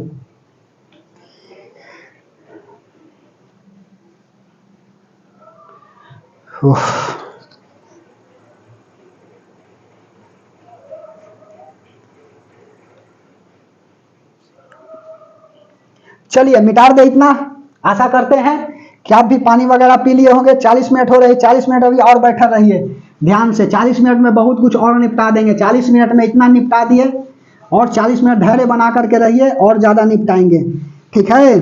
ना कोई बाबू सोना, ना कोई रोना धोना, ओनली फॉर सक्सेस होना, ठीक है। इसीलिए आपको भी बोलते हैं कि अच्छा से पढ़ाई करिए, एक बार अच्छा से पढ़ाई करिए, ठीक है। उसके बाद में चेहरा की चमक जो है ना वह लाल बत्ती कार वाली से होती है, तब तो पड़ोसी का औकात उसकी दिखाया ही जाएगा, ठीक है। चलिए हेडिंग लगा लीजिएगा, क्या हेडिंग लगा लीजिएगा, सस्पेंशन, ठीक है। सस्पेंशन क्या होता है, तो सस्पेंशन जो है ना इसके जो पार्टिकल होते हैं ना वह 10⁻⁻5 मीटर तक होते हैं, उसी को सस्पेंशन बोलता है। अर्थात इसकी जो पार्टिकल है वह दिखाई देते हैं, ठीक है। चलिए इसके पार्टिकल जो है ना वह दिखाई देते हैं, जैसे धुआं में पार्टिकल क्या होते हैं, दिखाई देते हैं ना। तो सस्पेंशन का लिख लीजिए सस्पेंशन, ठीक है। सस्पेंशन क्या है, तो सस्पेंशन जो है ना मेरे दोस्त, इसके पार्टिकल जो है ना, इसके पार्टिकल की साइज, इसके पार्टिकल कितने होते हैं, तो इसके पार्टिकल की साइज 10⁻⁵ मीटर से 10⁵ मीटर तक होता है, ठीक है। 10⁵ मीटर तक होता है। तो कहने का अर्थ है कि इसके पार्टिकल जो है ना दिखाई देते हैं। पार्टिकल जो है ना क्या होते हैं, तो पार्टिकल दिखाई देते हैं, उसी को बोला जाता है सस्पेंशन। जैसे कि आप जो है ना बालू ले लो, ठीक है, बालू प्लस लिक्विड, यह दोनों को मिलाइएगा ना तो मिल जाएगा, और बालू क्या होगा, दिखेगा। ऐसा थोड़ी है कि यहाँ गिलास ले लिए, इसमें पानी ले लिए, पानी, और इसमें सैंड ले लिए, ठीक है। सैंड लेकर के मिलाएंगे तो कंप्लीटली थोड़ी सैंड मिल जाएगा, उसके पार्टिकल जो है ना नीचे बैठ जाएगा और दिखाई देगा। इस सॉल्यूशन को हम लोग बोलेंगे सस्पेंशन। इसके अलावा एक और इसका एग्जांपल लिख लो, केमिस्ट्री मतलब एग्जांपल से समझ गए तो बात हो गई, ठीक है। उसके बाद में और क्या लिखिएगा, तो धुआं का मिश्रण गैस में, ठीक है। धुआं का मिश्रण, ठीक है। धुआं का मिश्रण किस में, तो धुआं का मिश्रण वायु में। धुआं के पार्टिकल दिखाई देते हैं, ठीक है, तो वह सस्पेंशन होगा। तो अर्थात कहने का अर्थ है कि क्या सस्पेंशन के पार्टिकल दिखते हैं, तो हाँ सस्पेंशन के पार्टिकल दिखते हैं। क्यों दिखते हैं, कि इसके पार्टिकल का साइज बड़ा होता है, ठीक है। 10⁻⁵ मीटर तक होता है, याद रखिएगा, ठीक है। उसके बाद में दूसरा लिख लीजिए क्या, सस्पेंशन के बाद कोलाइडल सॉल्यूशन, ठीक है। कोलाइडल सॉल्यूशन, ठीक है। कोलाइड बिलियन लिखो ना, कोलाइड बिलियन क्या होता है, तो कोलाइड बिलियन होता है इसके पार्टिकल की साइज जो है ना वह 10 टू द पावर -5 से 10 टू द पावर -7 मीटर तक होता है, ठीक है। जो सवाल पूछता है वही बात बता रहे हैं, ठीक है। पार्टिकल की साइज जो है ना वह पार्टिकल की साइज कितना होता है, तो पार्टिकल की size 10 to the power -4 meter से लेकर के, ठीक है, 10 टू द पावर -7 मीटर तक होते हैं। इसके पार्टिकल दिखाई नहीं देते हैं, पार्टिकल जो है ना दिखाई नहीं देते हैं, ठीक है, दिखाई नहीं देते हैं। एग्जाम्पल में क्या लिखोगे, तो एग्जाम्पल में लिख लो ब्लड, और ब्लड का पीएच वैल्यू 7 तारीख के बिहार पुलिस में यह सवाल पूछा हुआ है। पावर ऑफ हाइड्रोजन सोरेनसन नामक साइंटिस्ट था जिन्होंने क्या किया था, पीएच स्केल की डिस्कवर किया था। हाइड्रोजन का डिस्कवर करता है, दिल्ली पुलिस में पूछा हुआ सवाल है जी। कैवेंडिक्स नामक साइंटिस्ट था जिन्होंने हाइड्रोजन का डिस्कवर किया था, और उसके बाद में बात बताया कि हाइड्रोजन का डिस्कवर जो है ना पूछा हुआ यूपी पुलिस में है ना कि हाइड्रोजन नहीं, इलेक्ट्रॉन का डिस्कवरी कब किया गया था, 1897 में किया गया था। बीपीएससी में पूछा हुआ सवाल है ना कि जो हाइड्रोजन नहीं, प्रोटॉन हो गया, और उसके बाद में इलेक्ट्रॉन का जो इसका एटॉमिक वेट है ना वो हाइड्रोजन का जो एटॉमिक वेट होता है वह प्रोटॉन के तुलना में कितना होता है, तो 1/1840 होता है, कहीं कहीं 1837 भी लिखता है, ठीक है। यह BPSC Bihar public service commission यह जो है सवाल पूछा हुआ है, ठीक है। तो पीएच वैल्यू कितना हो जाएगा, तो ब्लड का पीएच वैल्यू 7.4 होता है। 7.4 कहने का अर्थ है ना यह क्षारीय होता है। पीएच स्केल कहां से कहां तक होता है, 1 से लेकर के 14 तक होता है। यहाँ 7 लिख लो, 7 से कम आएगा तो एसिड हो जाएगा, ठीक है। 7 के बराबर आ जाएगा तो न्यूट्रल हो जाएगा, और 7 से बड़ा हो जाएगा तो यह बेस कहलाएगा, ठीक है। तो पीएच स्केल पर रेंज कहां से कहां तक होता है, 1 से 14 तक होता है, 0 से 14 नहीं होता है, ठीक है, 1 से 14 होता है, ठीक है। Colloidal solution. उसके बाद में ब्लड हो गया, क्या है, तो ब्लड कैसा सॉल्यूशन है, तो कोलाइडल सॉल्यूशन। इसका जो है ना पार्टिकल को पूछ देता है ना कि पार्टिकल को कैसे अलग किया जा सकता है, तो छन्नी विधि से अलग किया जाता है, छान करके, ठीक है। छान कर क्या किया जा सकता है, पार्टिकल को अलग किया जा सकता है। समझ में आई बात, पार्टिकल को कैसे अलग किया जाता है, तो छान करके अलग किया जाता है। और कोलाइडल को डायलिसिस प्रोसेस है, DILAYSIS, डायलिसिस मतलब होता है अपोहन विधि से, ठीक है। अपोहन विधि से क्या हो जाता है, इसको डायलिसिस किया जाता है। तो ब्लड को डायलिसिस किडनी करता है ना जी, डायलाइजर की काम तो किडनी ना करता है, किडनी क्या करता है, ब्लड को छानने का काम करता है, ठीक है। बायोलॉजी में हम पढ़ा दिया, फाउंडेशन एकदम पूरा बायोलॉजी पढ़ाए, 30 लेक्चर लिए हैं, सफिशियंट है किसी एग्जाम को तोड़ने के लिए, ठीक है। तो अपोहन हो गया, यह डायलिसिस। समझ में आ रही है बात, तो अपोहन विधि से क्या होते हैं, कोलाइडल का पार्टिकल अलग करते हैं। उसके बाद में डायलिसिस हो गया, कोलाइडल हो गया। एक काम लिखोगे यहाँ नोट में बात लिख लो कि कोलाइडल सॉल्यूशन से जब रे ऑफ लाइट पास कराते हैं तो ये अपने पाथ से भटक जाता है, ठीक है। पाथ से लाइट भटकेगी तो लाइट की पाथ दिखाई देगी, यस देगी, ठीक है। लाइट का पाथ दिखाई कब देगा, जब पाथ दिखेगा, लाइट भटकेगा तभी ना दिखेगा, सीधे पास कर गया तो थोड़ी दिखेगा। समझ में आई बात। तो कोलाइडल सॉल्यूशन से रे ऑफ लाइट पास कराते हैं तो यह पार्ट क्या होता है, इसका जो है ना लाइट जो है वह भटक जाता है। इसी भटकाव को हम लोग बोलते हैं टिंडल इफेक्ट, ठीक है। तो लिख लो टिंडल प्रभाव। जब यह सवाल जो है ना पूछता हुआ जी 10th क्लास में पूछा हुआ है, ठीक है। ये 2024 का जो सीबीएसई बोर्ड जो है ना उसी में पूछा हुआ है, ठीक है। सेकेंडरी बोर्ड जो भी हो, सेंट्रल बोर्ड सेकेंडरी एग्जामिनेशन होता है सीबीएसई। समझ में आई बात है, सीबीएसई ढेर सोच रहा होगा कि फुल फॉर्म नहीं पता, सेंट्रल बोर्ड सेकेंडरी एग्जामिनेशन, ठीक है। चलिए समझ में आई बात, BSc Bihar secondary examination board, ठीक है। चलिए तो जब हो गया आपका, जब रे ऑफ लाइट कोलाइडल सॉल्यूशन से पास करता है, जब रे ऑफ लाइट, कोलाइड बिलियन से लिखो ना, कोलाइडल सॉल्यूशन से पास करता है, कोलाइडल सॉल्यूशन से पास करता है तो रे ऑफ लाइट भटक जाता है, ठीक है। रे ऑफ लाइट डिस्पर्स हो जाता है, ray of light pass through the colloidal solution then it disperse and this phenomenon is called Tyndall effect. समझ में आ रही है बात, ray of light pass through the colloidal solution then it disperse from the original part, ठीक है। Then path of the light can be seen, ठीक है। यह पाथ का, लाइट का पाथ जो है ना वो सीन किया जा सकता है, then this phenomenon is called Tyndall effect. समझ में आई बात। जब रे ऑफ लाइट पास करता है कोलाइडल सॉल्यूशन से तो पास करता है तो रे ऑफ लाइट भटक जाता है, ठीक है, भटक जाता है। इसी भटकाव को क्या कहते हैं, इस घटना को क्या कहा जाता है, इस घटना को जो है ना टिंडल इफेक्ट कहा जाता है, टिंडल इफेक्ट कहा जाता है। तो जंगलों में जो है ना, जंगलों में क्या होती है, जो ऊपर से लाइट नहीं आ पाते हैं, ठीक है, नीचे जो है ना लाइट आ जाते हैं, लेकिन कैसे, बताओ। तो जैसे सुनो, जंगल में जो है ना लाइट वह कैसे आते हैं, तो यही प्रभाव के कारण जो है जंगलों में लाइट दिखाई देती है, टिंडल इफेक्ट के कारण, ठीक है। उसके बाद में और क्या लिखेगा, ब्रोमियन गति, ठीक है, ब्राउनियन गति, ब्राउनियन, ठीक है। ब्राउनियन गति क्या होता है, तो ब्राउनियन गति जो है ना, सुनो, ब्राउनियन गति है कि यह जो है आपका कोई लैब बोल रहे हैं, यह जो है ना आपका क्या है, कंटेनर है, इस कंटेनर में कोलाइडल सॉल्यूशन ले लिए, ठीक है, कोलाइडल सॉल्यूशन ले लिए। अब कोलाइडल सॉल्यूशन ले लिए तो जब यहाँ से ले ऑफ लाइट पास कराते हैं, ठीक है, या सीधा सीधी बात बोलो ना, जब यहाँ से क्या करते हैं, हीट देते हैं, ठीक है, रे ऑफ लाइट छोड़ दो, रे ऑफ लाइट नहीं, हीट देते हैं, ठीक है। तो हीट देंगे तो इसके पार्टिकल जो है ना जिग जैग मोशन करने लगेगा और टकराएगा। इसके पार्टिकल जो है ना इस पार्टिकल से टकराएगा, इस पार्टिकल से टकराएगा, इस पार्टिकल से टकराएगा, ऐसे ऐसे, ठीक है। तो यह क्या करेगा, जिग जैग मोशन करेगा, ठीक है, जिग जैग क्या करेगा, जिग जैग मोशन करेगा, ठीक है। जिग जैग मोशन जिसकी डायरेक्शन फिक्स नहीं हो उसी को बोलते हैं जिग जैग मोशन। समझ में आ रही है बात। तो यह क्या करेगा, जिग जैग मोशन करेगा, इस मोशन को हम लोग बोलते हैं ब्राउनियन मोशन। समझ में आ रही है बात।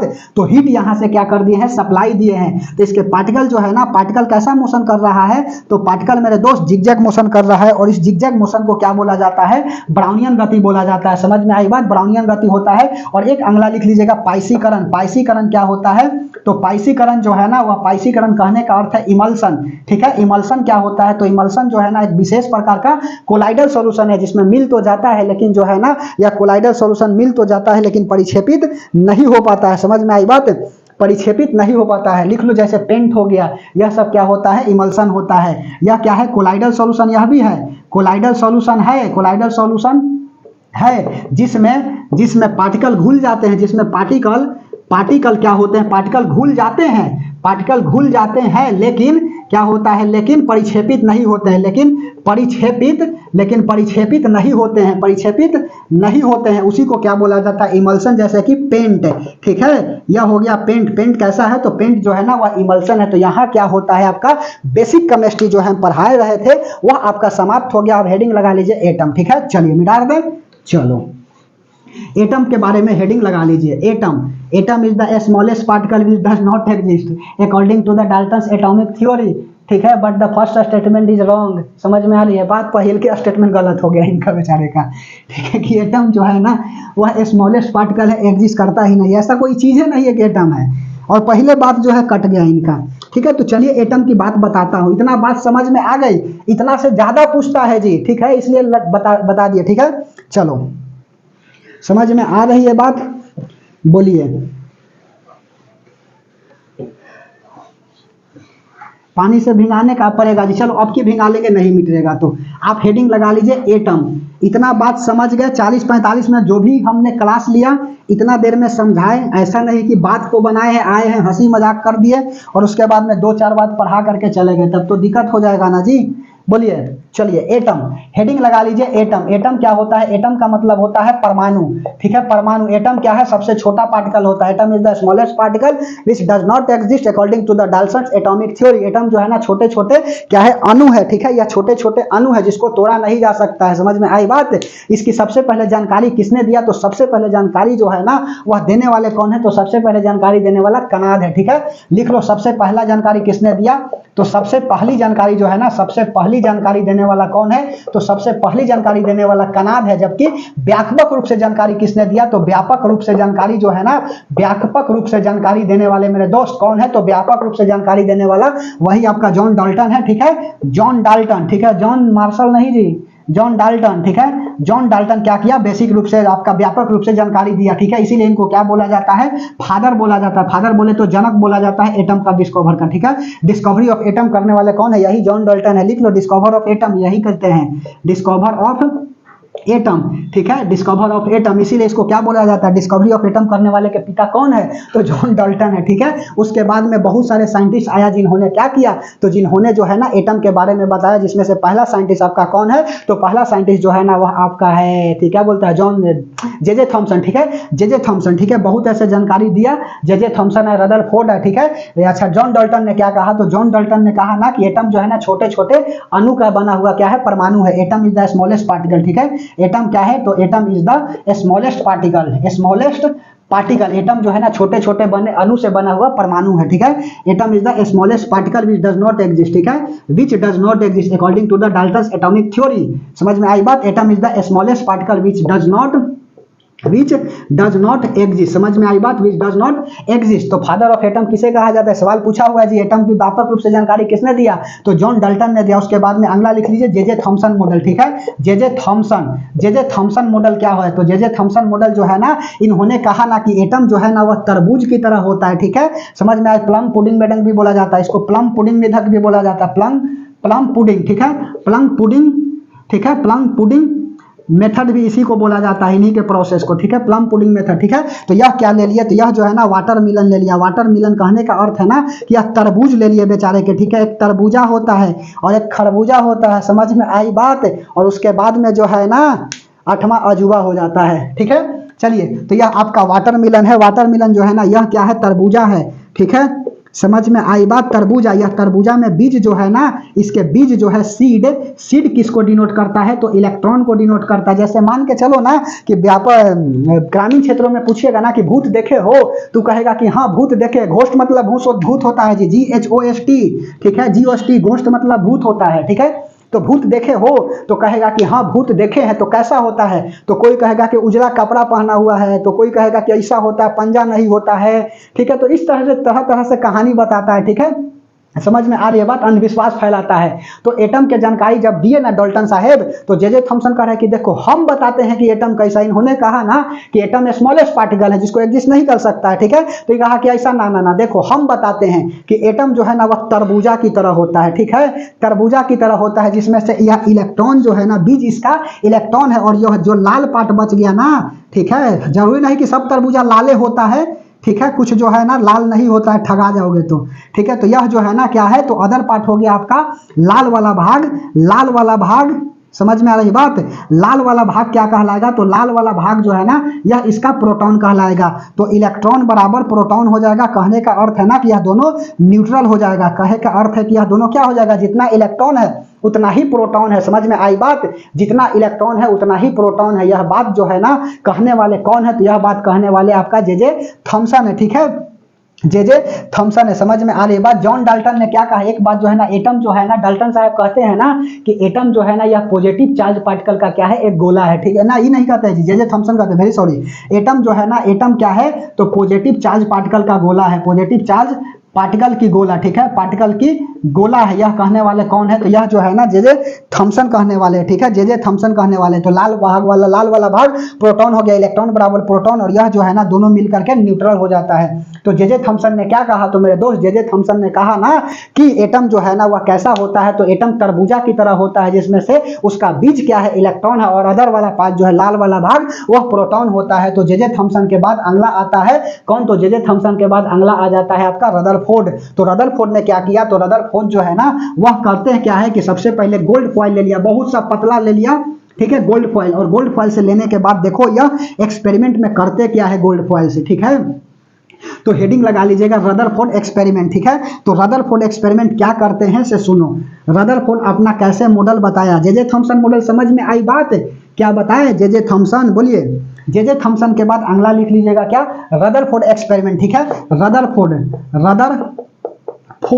रदरफोर्ड की मॉडल, ठीक है, रदरफोर्ड एटम, ठीक है, रदरफोर्ड एक्सपेरिमेंट लिखो ना, रदरफोर्ड एक्सपेरिमेंट सुनो। रदरफोर्ड अपना एक्सपेरिमेंट में क्या करते हैं, तो रदरफोर्ड अपने एक्सपेरिमेंट जो है ना, इन सब का एक्सपेरिमेंट बता करके छोड़ देंगे, गर्मी ज्यादा लग रही है, ठीक है। रदरफोर्ड एक्सपेरिमेंट में क्या किया, यह गोल्ड फॉइल लिया, ठीक है, यह गोल्ड फॉइल लिए, ठीक है, यह गोल्ड फॉइल लिए, और गोल्ड फॉइल लिए तो यहां से करते क्या है ना, अल्फा पार्टिकल लाइट को पास कराते हैं। अल्फा पार्टिकल को क्यों लिए, तो अल्फा पार्टिकल को इसलिए लिए ना क्योंकि अल्फा पार्टिकल को भेदने की क्षमता जो है ना ज्यादा होती है। जैसे गामा का जो है ना जी, गामा किरण का प्रयोग कहां पर किया जाता है, लिखोगे, सब पूछता है। गामा रे का प्रयोग जो है ना वह आपका कहाँ किया जाता है, अल्ट्रा वायलेट रे का प्रयोग कहाँ पर किया जाता है, ठीक है। उसके बाद में बीटा रे का प्रयोग कहाँ पर किया जाता है, ये जब बताएंगे ना तब बता देंगे, ठीक है, अभी पढ़ाने दो, ठीक है। रिमोट में पूछा हुआ बिहार पुलिस में, औरक्त किरण होता है। रिमोट में कौन सा होता है, तो रिमोट में जो है ना जो टीवी चलाते हैं औरक्त होता है, ठीक है, औरक्त किरण होता है, ठीक है, रिमोट में। समझ में आ रही बात। अल्ट्रा वायलेट रे होता है सन में, ठीक है, डायरेक्ट पड़ जाएगा ना जी तो स्किन डिजीज हो जाएगा, स्किन कैंसर हो जाएगी, ठीक है। चलिए, तो अल्फा पार्टिकल क्या किया, अल्फा पार्टिकल को भेजने की क्षमता ज्यादा होती है। गोल्ड फॉइल से यह जब पास कराए तो यह सीधे पास कर गया, ठीक है, यहां से फिर पास कराए तो यह सीधे पास कर गया, यहां से फिर पास कराए तो सीधे पास कर गया, फिर उसके बाद में यहां से पास कराए तो यह जो है ना कुछ एंगल से डिफ्लेक्ट हो गया, ठीक है, फिर यहां से पास कराए तो कुछ जो है एंगल से डिफ्लेक्ट हो गया, और उसके बाद में सेंटर से पास कराए ना तो यह जो है ना सीधे लौट करके अपने ही पाथ पर वापस आ गया, ठीक है, वापस आ गया। तो इन्होंने कहा ना कि एटम जो है ना जब हम लाइट पास कराए हैं तो सीधे पास कर गया, अर्थात कहे का अर्थ है ना कि एटम का मैक्सिमम भाग खोखला है, ठीक है। तो पहला स्टेटमेंट ने क्या किया कि मैक्सिमम भाग, एटम का मैक्सिमम भाग क्या है, तो मैक्सिमम भाग खोखला है, ठीक है, खोखला बोले तो हॉलो है, जिसके कारण रे ऑफ लाइट स्ट्रेट पास कर गया, ठीक है। तो जब क्या किए, अल्फा पार्टिकल लाइट को पास कराए गोल्ड फॉइल से तो देखा क्या कि मैक्सिमम लाइट क्या कर जा रहा है, पास कर जा रहा है। तो मैक्सिमम लाइट पास क्यों कर गया, तो मेरे दोस्त मैक्सिमम लाइट इसलिए पास कर गया क्योंकि एटम का मैक्सिमम भाग क्या होता है, मैक्सिमम भाग खोखला होता है, ठीक है, मैक्सिमम भाग खोखला होता है। उसके बाद में दूसरा इन्होंने दिया कि यहां से यह डिफ्लेक्ट कर गया, ठीक है, पहला बात हो गया। दूसरा बात इन्होंने दिया कि यहां से डिफ्लेक्ट कर गया, अर्थात या पार्टिकल से टकराए होंगे। तो कौन सा पार्टिकल से टकराए होंगे, तो कोई पॉजिटिव पार्टिकल से टकराया होगा, अर्थात प्रोटॉन से टकरा गया होगा, जिसके कारण अपने पाथ से विचलित हो गया, ठीक है, कुछ लाइट जो है ना अपने पाथ से भटक गए, ठीक है। तो कुछ लाइट, कुछ जो है ना कुछ रे ऑफ लाइट, कुछ रे भटक गए, ठीक है, भटक गए, क्यों भटक गए, ठीक है, क्यों भटक गए, प्रोटॉन से कोलाइड के कारण, कोलाइड फ्रॉम प्रोटॉन, ठीक है, कोलाइड लिख लो, लड़ने के कारण, कोलाइड फ्रॉम प्रोटॉन, पी से लड़ने के कारण जो है ना क्या हो गया, या अपने पाथ से भटक गए। और तीसरा इन्होंने देखा क्या, लगभग जो है ना यह 12,000 लाइट को पास करा, कोई 20,000 बोलता है, कोई 12,000 बोलता है, तो हम एनसीईआरटी को मानते हैं, national council education research and training, ठीक है, एनसीईआरटी का full form national council education research and training है। और 12,000 लाइट को क्या कराया, पास कराया। तो 12,000 लाइट में से एक लाइट जो है ना, one ray of light passed on the same state में, ठीक है, because it collide from the heavy particle known as the nucleus, ठीक है। मतलब क्या कि इससे जैसे ही पास कराया इन्होंने क्या सेंटर से, तो पास कराया तो देखा क्या कि अपने ही पाथ पर वापस लौट गया। तो 12,000 में से एक लाइट जो है ना, एक रे अपने पाथ पर आया, अपने पाथ पर, अपने रास्ते आ गया, ठीक है, अपने रास्ते आ गया, ठीक है, अपने रास्ते आ गया। तो क्यों आ गया, तो अपने रास्ते इसलिए आ गया ना क्योंकि यह जो है ना हैवी पार्टिकल से टकरा गया। हैवी पार्टिकल से क्या कर गया होगा, तो हैवी पार्टिकल से टकरा गया, हैवी पार्टिकल से टकरा गया, ठीक है, हैवी पार्टिकल से टकरा गया। समझ में आ रही बात, हैवी पार्टिकल से टकरा गया। ये सब एक्सपेरिमेंट की बात बता रहे रदरफोर्ड का जी, हैवी पार्टिकल से टकरा गया। और इस हैवी पार्टिकल को इन्होंने बोला, चारा क्या बोला, तो इन्होंने बोला न्यूक्लियस, ठीक है, न्यूक्लियस। तो अब सुनो इसके बाद की कहानी कि और क्या बोलते हैं। अब फाइनली इनका थ्योरी दिया गया, इन्होंने फाइनली थ्योरी दिया कि एटम होता है, ठीक है, एटम होता है, और एटम के सेंटर में क्या होता है, तो एटम के सेंटर में न्यूक्लियस होता है, प्लस प्रोटॉन होता है, N प्लस P होता है, ठीक है, न्यूक्लियस होता है प्लस प्रोटॉन होता है। न्यूक्लियस कैसा है, अच्छा न्यूक्लियस का डिस्कवर यहाँ पे कर दिया जी, न्यूक्लियस का खोजकर्ता करने वाला कौन है, तो खोजकर्ता करने वाला जो है ना यही आपका रदरफोर्ड है, ठीक है, रदरफोर्ड है। प्रोटॉन का खोजकर्ता करने वाला गोल्डस्टेन है, नहीं कि रदरफोर्ड बोल दीजिएगा, ठीक है। जबकि नामकरण जो है ना, प्रोटॉन का नाम जो है देने वाला कौन है, प्रोटॉन नामकरण जो है ना यह देने वाला कौन है, तो नामकरण रदरफोर्ड है। जबकि खोजकर्ता जो है ना, खोजकर्ता गोल्डस्टेन को कहा जाता है, ई गोल्डस्टेन, नहीं तो खटाक से मत मार देना रदरफोर्ड, चल जाओगे, ठीक है, गोल्डस्टेन। समझ में आई बात है, गलत हो जाएगा। प्रोटॉन का नामकरण किसने किया था, तो रदरफोर्ड ने किया था, जबकि खोज जो है ना गोल्डस्टेन किया था। तो सेंटर में क्या होता है, न्यूट्रॉन प्लस प्रोटॉन होता है, इसके चारों तरफ क्या होते हैं, इलेक्ट्रॉन घूमते हैं। कैसा घूमता है, तो सर्कुलर ऑर्बिट में घूमता है, ठीक है, सर्कुलर ऑर्बिट में इलेक्ट्रॉन क्या करता है, घूमता है। क्यों घूम जाता है, तो न्यूट्रॉन आपका आराम से है, और प्रोटॉन क्या है, पॉजिटिव चार्ज है। न्यूट्रॉन जो है ना वह कुछ नहीं करता, आराम से रहता है, एकदम कुछ कोई से जरूरत ही नहीं है। समझ में आ रही है बात। एक स्टूडेंट को जो है ना वह कुछ किसी दूसरे से जरूरत ही नहीं होता है।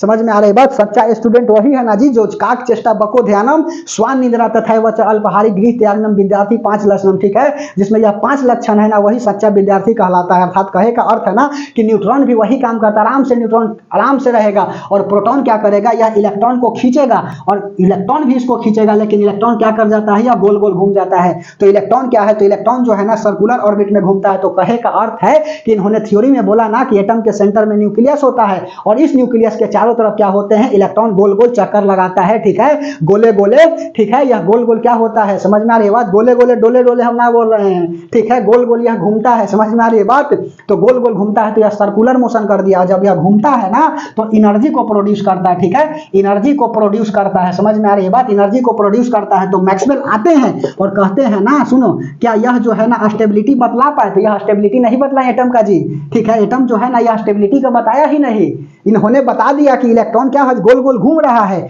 ठीक है, और एनर्जी प्रोड्यूस करेगा। तो मैक्सवेल कहा कि चलो भैया हम तुम्हारा बात मान लेते हैं कि यह एटम है, एटम के सेंटर में न्यूक्लियस होता है और न्यूक्लियस पर चार्ज कैसा है, तो न्यूक्लियस पर नो चार्ज है, ठीक है, इस पर कैसा यह पार्टिकल होता है, तो हैवी पार्टिकल होता है, ठीक है, न्यूक्लियस पर पॉजिटिव चार्ज होता है मेरे दोस्त, न्यूट्रॉन पर नो चार्ज होता है, वेरी सॉरी, न्यूट्रॉन पर नो चार्ज होता है, नो चार्ज, जबकि न्यूक्लियस पर पॉजिटिव चार्ज होता है, न्यूक्लियस पर पॉजिटिव चार्ज होता है, ठीक है। सुनो, तो यह न्यूक्लियस है और यहाँ पर इलेक्ट्रॉन क्या कर रहा है, यह गोल गोल घूम रहा है, तो जब इलेक्ट्रॉन घूम रहा है तो यह एनर्जी प्रोड्यूस करेगा, ठीक है, अच्छी बात है, एनर्जी प्रोड्यूस करेगा, हम तुम्हारा बात मानते हैं कि प्रोड्यूस कर गया एनर्जी, ठीक है, तो कहा कि हाँ एनर्जी बिल्कुल प्रोड्यूस करेगा, ठीक है, तो एनर्जी प्रोड्यूस करेगा। तो सुनो, अब धीरे धीरे जब पार्टिकल गोल गोल घूम रहा है तो इसका एनर्जी रिड्यूस भी तो करेगा, यस और नो, और रिड्यूस करेगा तो ये अपने ऑर्बिट को छोड़ करके दूसरे ऑर्बिट में आना चाहेगा, यस और नो। मैक्सवेल ने कहा कि अच्छी बात है, जब इलेक्ट्रॉन घूमता है न्यूक्लियस के चारों तरफ तो इलेक्ट्रॉन घूमता है तो एनर्जी बनाती है, ठीक ठाक है, ठीक है, जब एनर्जी बनाता है तो धीरे धीरे इसकी एनर्जी घट जाएगी और जब एनर्जी घटेगा, डिक्रीज करेगा, तो यह क्या करेगा, अपने ऑर्बिट को छोड़ेगा, अपने ऑर्बिट को क्या करेगा, छोड़ देगा। हम तो ठहरे परदेसी, साथ क्या निभाओगे, सुबह पहली गाड़ी से घर को लौट जाओगे, बताओ। धीरे धीरे यह एनर्जी डिक्रीज करेगा, जब एनर्जी डिक्रीज करेगा ना तो यह न्यूक्लियस में क्या होगा, इलेक्ट्रॉन आकर के गिर जाएगा, अर्थात यह जो है ना अस्थिति को दर्शा दिया, ठीक है, आपका जो है ना एटम थ्योरी दिए है वो अस्टेबल नहीं है, ठीक है, अर्थात मैक्सवेल ने सीधा कहा, मैक्सवेल ने कहा, ग्लेन मैक्सवेल की बात नहीं बोल रहे हैं जी, मैक्सवेल ने कहा, मैक्सवेल ने क्या कहा, मैक्सवेल ने कहा कि इनकी थ्योरी जो है ना रदरफोर्ड एटम मॉडल जो है ना वह अनस्टेबल है, ठीक है, और स्थिति के बारे में बतला दिया कि आपका जो है ना अभी भी ठीक ठाक थ्योरी नहीं है, समझ में आई बात, और कंप्लीटली नील बोहस बोरबारी आते हैं और काट भी देते हैं इनका बात को, ठीक है, चलो बताते हैं बोरबारी का नियम मिटा दें, चलो ठीक है, बोरबारी का नियम बताते हैं, ठीक है, बोलो, समझ में आ रही है बात, इतना बात जान रहे हैं तो बहुत बहुत बधाई हो जी। कल भी एक केमिस्ट्री का क्लास ले लेते हैं, ठीक है, 12 लेक्चर किया है, 2 लेक्चर में समाप्त हो जाएगा, बोलो 4-5 लेक्चर केमिस्ट्री काफी है, 3 लेक्चर बोले हैं, प्रयास हमारी वही रहेगी, लेकिन 3 लेक्चर में पॉसिबल होगा भी नहीं, हम जान रहे हैं, 4-5 गो करेंगे तो हो जाएगा, लेकिन 5 गो 5 घंटा, समझ रहे हो जी, 5 लेक्चर 5 घंटा केमिस्ट्री हम पूरा बता देंगे, तो कम से कम उतना तो समय देना पड़ेगा, और नहीं तो इसमें आपका घाटा मेरा कुछ नहीं जाता। चलिए अगला हेडिंग लगा लीजिए बोरबारी, और बोरबारी पढ़ाने के बाद क्या करेंगे, छोड़ देंगे, ठीक है, चलिए छोड़ देंगे मतलब यूट्यूब नहीं, अभी क्लास को छुट्टी कर देंगे, ठीक है, बोरबारी, ठीक है, बोरबारी का नियम, ठीक है, बोरबारी नियम कहने का मतलब नील बोहर्स ने क्या बताया, ठीक है, इन्होंने बताया कि अच्छा बात है कि एटम के सेंटर में न्यूक्लियस होता है, हैवी पार्टिकल होता है, ठीक है, एटम के सेंटर में न्यूक्लियस होते हैं, ठीक है, यह एटम है, एटम के सेंटर में न्यूक्लियस है, इसके चारों तरफ इलेक्ट्रॉन घूमता है, लेकिन यह सर्कुलर ऑर्बिट में ना घूमता है, ठीक है, यह फिक्स ऑर्बिट में घूमता है और इस फिक्स ऑर्बिट को डिस्क्रीट ऑर्बिट कहते हैं। तो इन्होंने कहा, क्या कहा, चचा ने कहे, इन्होंने कहा कि इलेक्ट्रॉन जो है ना वह सर्कुलर ऑर्बिट में ना घूमता हो, ठीक है, सर्कुलर ऑर्बिट में ना घूमेगा, सर्कुलर ऑर्बिट में नहीं घूमेगा, तो किस में घूमेगा, डिस्क्रीट ऑर्बिट में घूमेगा, ठीक है, डिस्क्रीट ऑर्बिट में घूमेगा, डिस्क्रीट ऑर्बिट में घूमेगा। जैसे कि मान के चलो ना, पहले सर जी आते थे ना तो पढ़ाते थे कि पृथ्वी की आकार कैसी है मेरे दोस्त, ठीक है, हेलो बच्चों पृथ्वी की आकार कैसी है, तो कोई कहता था कि पृथ्वी जो है ना संतरा की तरह है, कोई कहता था ना, मैडम आई और कहे कि ना पृथ्वी जो है ना अंडाकार है, जबकि ना पृथ्वी अंडाकार है, ना संतरा की तरह है, ना आम की तरह है, पृथ्वी जो है ना वह जियोड है जिसकी आकार फिक्स नहीं है, समझ में आई बात, पृथ्वी जियोड है, ठीक है, बताएंगे, ठीक है, ज्योग्राफी में। तो इन्होंने कहा इलेक्ट्रॉन क्या होता है, यह सर्कुलर ऑर्बिट में नहीं घूमता, इलेक्ट्रॉन जो है ना वह डिस्क्रीट ऑर्बिट में घूमता है, और इस डिस्क्रीट ऑर्बिट को इन्होंने बोला फिक्स ऑर्बिट, ठीक है, फिक्स ऑर्बिट बोला। तो पहला बात यहां गया किसका, रदरफोर्ड का, काट दिए, और उसके बाद में इन्होंने बोला ना कि जब इलेक्ट्रॉन घूमेगा तो किसी प्रकार का एनर्जी को जो है ना नहीं लेगा, ठीक है, एनर्जी जो है ना प्रोड्यूस नहीं करेगा, electron moves around the nucleus then do not radiate energy, ठीक है, but according to Rutherford model atom कि electron revolves around the nucleus so produce energy, ठीक है, समझ में आ रही है बात कि न्यूक्लियस के चारों तरफ इलेक्ट्रॉन घूमेगा तो एनर्जी बनाएगा, जबकि बोरबारी ने कहा ना कि ना एनर्जी नहीं बनाएगा, किसी प्रकार का एनर्जी नहीं बनाएगा। इलेक्ट्रॉन क्या करेगा, इलेक्ट्रॉन मूव करेगा, इलेक्ट्रॉन मूव्स करेगा तो not energy produce, do not radiate energy, ठीक है, don't radiate energy, don't angry मी, जो मैं कहता हूं मैं करता हूं, जो मैं नहीं कहता हूं वो डेफिनेटली करता हूं, राउडी राठौड़, ठीक है, डोंट रेडिएट एनर्जी, ठीक है, यह एनर्जी रेडिएट नहीं करता है। तो सुनो इन्होंने क्या कर दिया कि यहाँ पर एटम है, न्यूक्लियस, एटम के सेंटर में न्यूक्लियस, इसके लिए सेल बनाया के एल एम और उसके बाद में एन, ठीक है, यह बन गया, यह हो गया K cell, L cell, M cell और उसके बाद में एन सेल, ठीक है। अब यहाँ पर इलेक्ट्रॉन जो है ना मैक्सिमम कितने हो गए, तो इसके लिए नंबर ऑफ इलेक्ट्रॉन फिल करने के लिए लिख लो formula, number of electron filled of in orbit, ठीक है, फील्ड FILLED होता है, FILLED filled of in orbit, ठीक है। कैसे ऑर्बिट में फील्ड करेंगे, इसके लिए फार्मूला दे दिया 2n² और n बोले कि 1 2 3 4, बंद करो अत्याचार, और भी बढ़ा लीजिएगा 1 2 3 4, ठीक है। अर्थात के सेल में नंबर ऑफ इलेक्ट्रॉन कितना होगा, तो n की वैल्यू जो है ना वह 1 हो जाएगा, तो के सेल में 2 का 1 रखिएगा तो 2 × 1 का 1, यहाँ 2 हो जाएगा, के हो गया। उसके बाद में अगला के बाद एल सेल में, एल में एन का वैल्यू कितना हो जाएगा, 2 हो जाएगा, तो 2 और 2 का स्क्वायर 4 दूना क्या हो जाएगा 8 हो जाएगा, के हो गया, एल हो गया, उसके बाद में एम हो गया, एम में कितना हो जाएगा, एन का वैल्यू 3 हो जाएगा, ठीक है, तो 3 का स्क्वायर 9 दूना 18 हो जाएगा, तो के एल एम और उसके बाद में एन सेल, ठीक है, तो इसमें एन का वैल्यू कितना हो जाएगा 4 हो जाएगा, तो 4 का स्क्वायर 16 दूना 32 इलेक्ट्रॉन हो जाएगा, ठीक है। और बिहार पुलिस में यही सवाल पूछा था कि एम में जो है ना वह कितने इलेक्ट्रॉन होते हैं, ठीक है, बोरबारी के अनुसार एम सेल में नंबर ऑफ इलेक्ट्रॉन कितने होगा, तो 18 होगा, तो इसमें 2 इलेक्ट्रॉन होगा, 1 2 इसमें 8 1 2 3 4 5 6 7 8, ठीक है, 8 इलेक्ट्रॉन होगा। अर्थात इनके अलावा, इसके अलावा और कह सकते हैं ना कि जब इलेक्ट्रॉन अपने ऑर्बिट को छोड़ करके लोअर ऑर्बिट से हायर ऑर्बिट में जाता है तो एनर्जी को क्या करता है, गेन करता है। क्यों करता है कि ताकि जो है ना वह स्टेबल हो सके। बोलो, जब इलेक्ट्रॉन कहां से जाता है, लोअर ऑर्बिट से उठ करके हायर ऑर्बिट में जाता है, ठीक है, यहां से उठ करके और इलेक्ट्रॉन यहां पर जाएगा, अर्थात सबसे ज्यादा एनर्जी किसके पास रहेगा, हेकरा पास ना जी, बोलिए समझ में आ रही है बात। अच्छा, न्यूक्लियस से पकड़ किसकी सबसे ज्यादा है, इसका है, पहला वाला कोई तो पकड़ दूर हो जाएगा, एनर्जी सबसे ज्यादा किसके पास है, तो सबसे ज्यादा एनर्जी जो है ना वह आपका यह वाला ऑर्बिट के पास है, लास्ट वाला के। तो जब लोअर ऑर्बिट से हायर ऑर्बिट में जाएगा तो एनर्जी क्या करेगा, एनर्जी जो है ना वह गेन करेगा। कहां से गेन करेगा, तो बाहरी से लेगा, ठीक है, यह वाला से क्या करेगा, बाहर से ले लेगा एनर्जी और गेन करेगा। क्यों करेगा कि ताकि जो है ना वह स्टेबल हो सके, कोई बच्चा को 9th क्लास से 12th में बैठा दीजिएगा तो उसकी जानकारी रहनी चाहिए, तभी 12th का कैलकुलस बना पाएगा, और नहीं तो कह दिया जाएगा कि बताओ कि साइन इनवर्स एक्स का जो है ना डिफरेंशिएशन क्या हो जाएगी, 32 गुल हो जाएगा साइन इनवर्स एक्स का डिफरेंशिएशन, 6th क्लास के बच्चा को बैठा के 12th में पूछ दिया जाए, ठीक है, 1/√1 - x², ठीक है, हम रट करके थोड़ी आए हैं जी, ठीक है, समझ में आ रही बात। 11th 12th का जो है ऑफलाइन बताते हैं इसलिए पढ़ा रहे हैं, ठीक है, चलो समझ में आ रही है बात।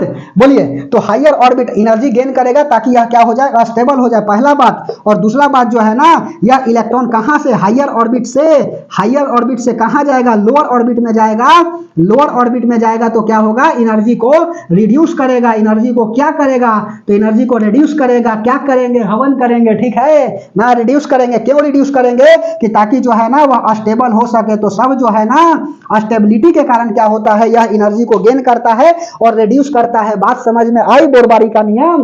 बोलिए, यह खाली याद रखिएगा कि कितना इलेक्ट्रॉन आएगा और कितना इलेक्ट्रॉन जो है वह जाएगा। तो क्या करते हैं मेरे दोस्त, यहीं पर क्लास को अंत कर देते हैं और फिर कल की क्लास में हम इलेक्ट्रॉन का खोज, प्रोटॉन का खोज, न्यूट्रॉन का खोज, पॉजिट्रॉन का खोज, उसके बाद में न्यूट्रॉनों का खोज, बोसॉन का खोज, पाई बोसॉन का खोज, ठीक है, यह सब बात बता देंगे। उसके बाद में फिर बता देंगे क्या, तो बोरबारी का अफबाउ का रूल बताएंगे। अफबाउ का मतलब होता है अरेंजमेंट, जर्मन भाषा का शब्द है। इलेक्ट्रॉनिक कन्फिगरेशन, क्वांटम नंबर बताएंगे कि प्रिंसिपल क्वांटम नंबर क्या होता है, एजीमुथल क्वांटम नंबर कैसे निकालते हैं, मैग्नेटिक क्वांटम नंबर क्या होता है, ठीक है। उसके बाद में स्पिन क्वांटम नंबर क्या होता है, केमिकल बॉन्डिंग दिखा देंगे। उसके बाद में मोल कंसेप्ट वगैरह दिखा देंगे। यही सब तो अभी पढ़ाए हैं। उसके बाद में फिर रेडियो एक्टिव आ जाएगा, एसिड बेस सॉल्ट आ जाएगा। उसके बाद में फिर आ जाएगा आपका केमिकल एनर्जी आ जाएगा, ठीक है, केमिकल एनर्जी आ जाएगा, ठीक है, केमिकल रिएक्शन आ जाएगी, एनर्जी नहीं, केमिकल रिएक्शन आ जाएगा। और फिर हम लोग चलेंगे कार्बन एंड कंपाउंड में। और उसके बाद में ऑर्गेनिक केमिस्ट्री थोड़ा सा देख लेंगे, ठीक है, जैसे कि रिएक्शन वगैरह, कार्बोक्सिलिक एसिड, ठीक है, फंक्शनल ग्रुप्स वगैरह को दिखाना है कि अल्कोहल का OH होता है, अल्काइल का अल होता है, ठीक है, यह सब बात के बारे में बताएंगे। उसके बाद में साबुन में क्या होता है, सोडा में क्या होता है, फार्मूला वगैरह बता देंगे और कहानी जो है ना आपकी समाप्त हो जाएगी और केमिस्ट्री समाप्त हो जाएगा। तो 5 क्लास लिख करके ले लीजिए, 5 क्लास में केमिस्ट्री का अंत हो जाएगा। तो बताइए क्लास कैसा लगा। हम जो है अपनी तरफ से बेस्ट प्रयास कर रहे हैं, तो आप भी अपने तरफ से बेस्ट करिएगा, तभी जाकर के सिलेक्शन होगी, अन्यथा सिलेक्शन नहीं होगी। सोने से सिलेक्शन नहीं होती है, सिलेक्शन जो है ना परित्याग मांगती है, और यदि आपके अंदर परित्याग नहीं है तो आप सक्सेस नहीं होइएगा। तो मेरे दोस्त, यदि आपके अंदर परित्याग है, घर का परित्याग है, ठीक है, अपनी पत्नी का परित्याग, यदि शादी हो गई है तो ठीक है, पड़ोसी का परित्याग है, अपने गार्जियन का परित्याग है, तब जाकर के सक्सेस होइएगा, अन्यथा सक्सेस नहीं होइएगा। और बार बार बोलते हैं कि सफलता हमेशा परित्याग मांगती है, तो अर्थात आपके राह में जो भी बाधा बनता है तो उस बाधा को क्या करिए, हटा दीजिए अभी ही, ठीक है, क्योंकि ना ही कोई बाबू सोना, ना कोई रोना धोना, ओनली फॉर सक्सेस होना। तो कल हम लोग क्या करते हैं, नेक्स्ट टॉपिक मिलते हैं, ठीक है, कोई नेक्स्ट टॉपिक के साथ मिलते हैं, अच्छे टॉपिक के साथ। तब तक के लिए धन्यवाद।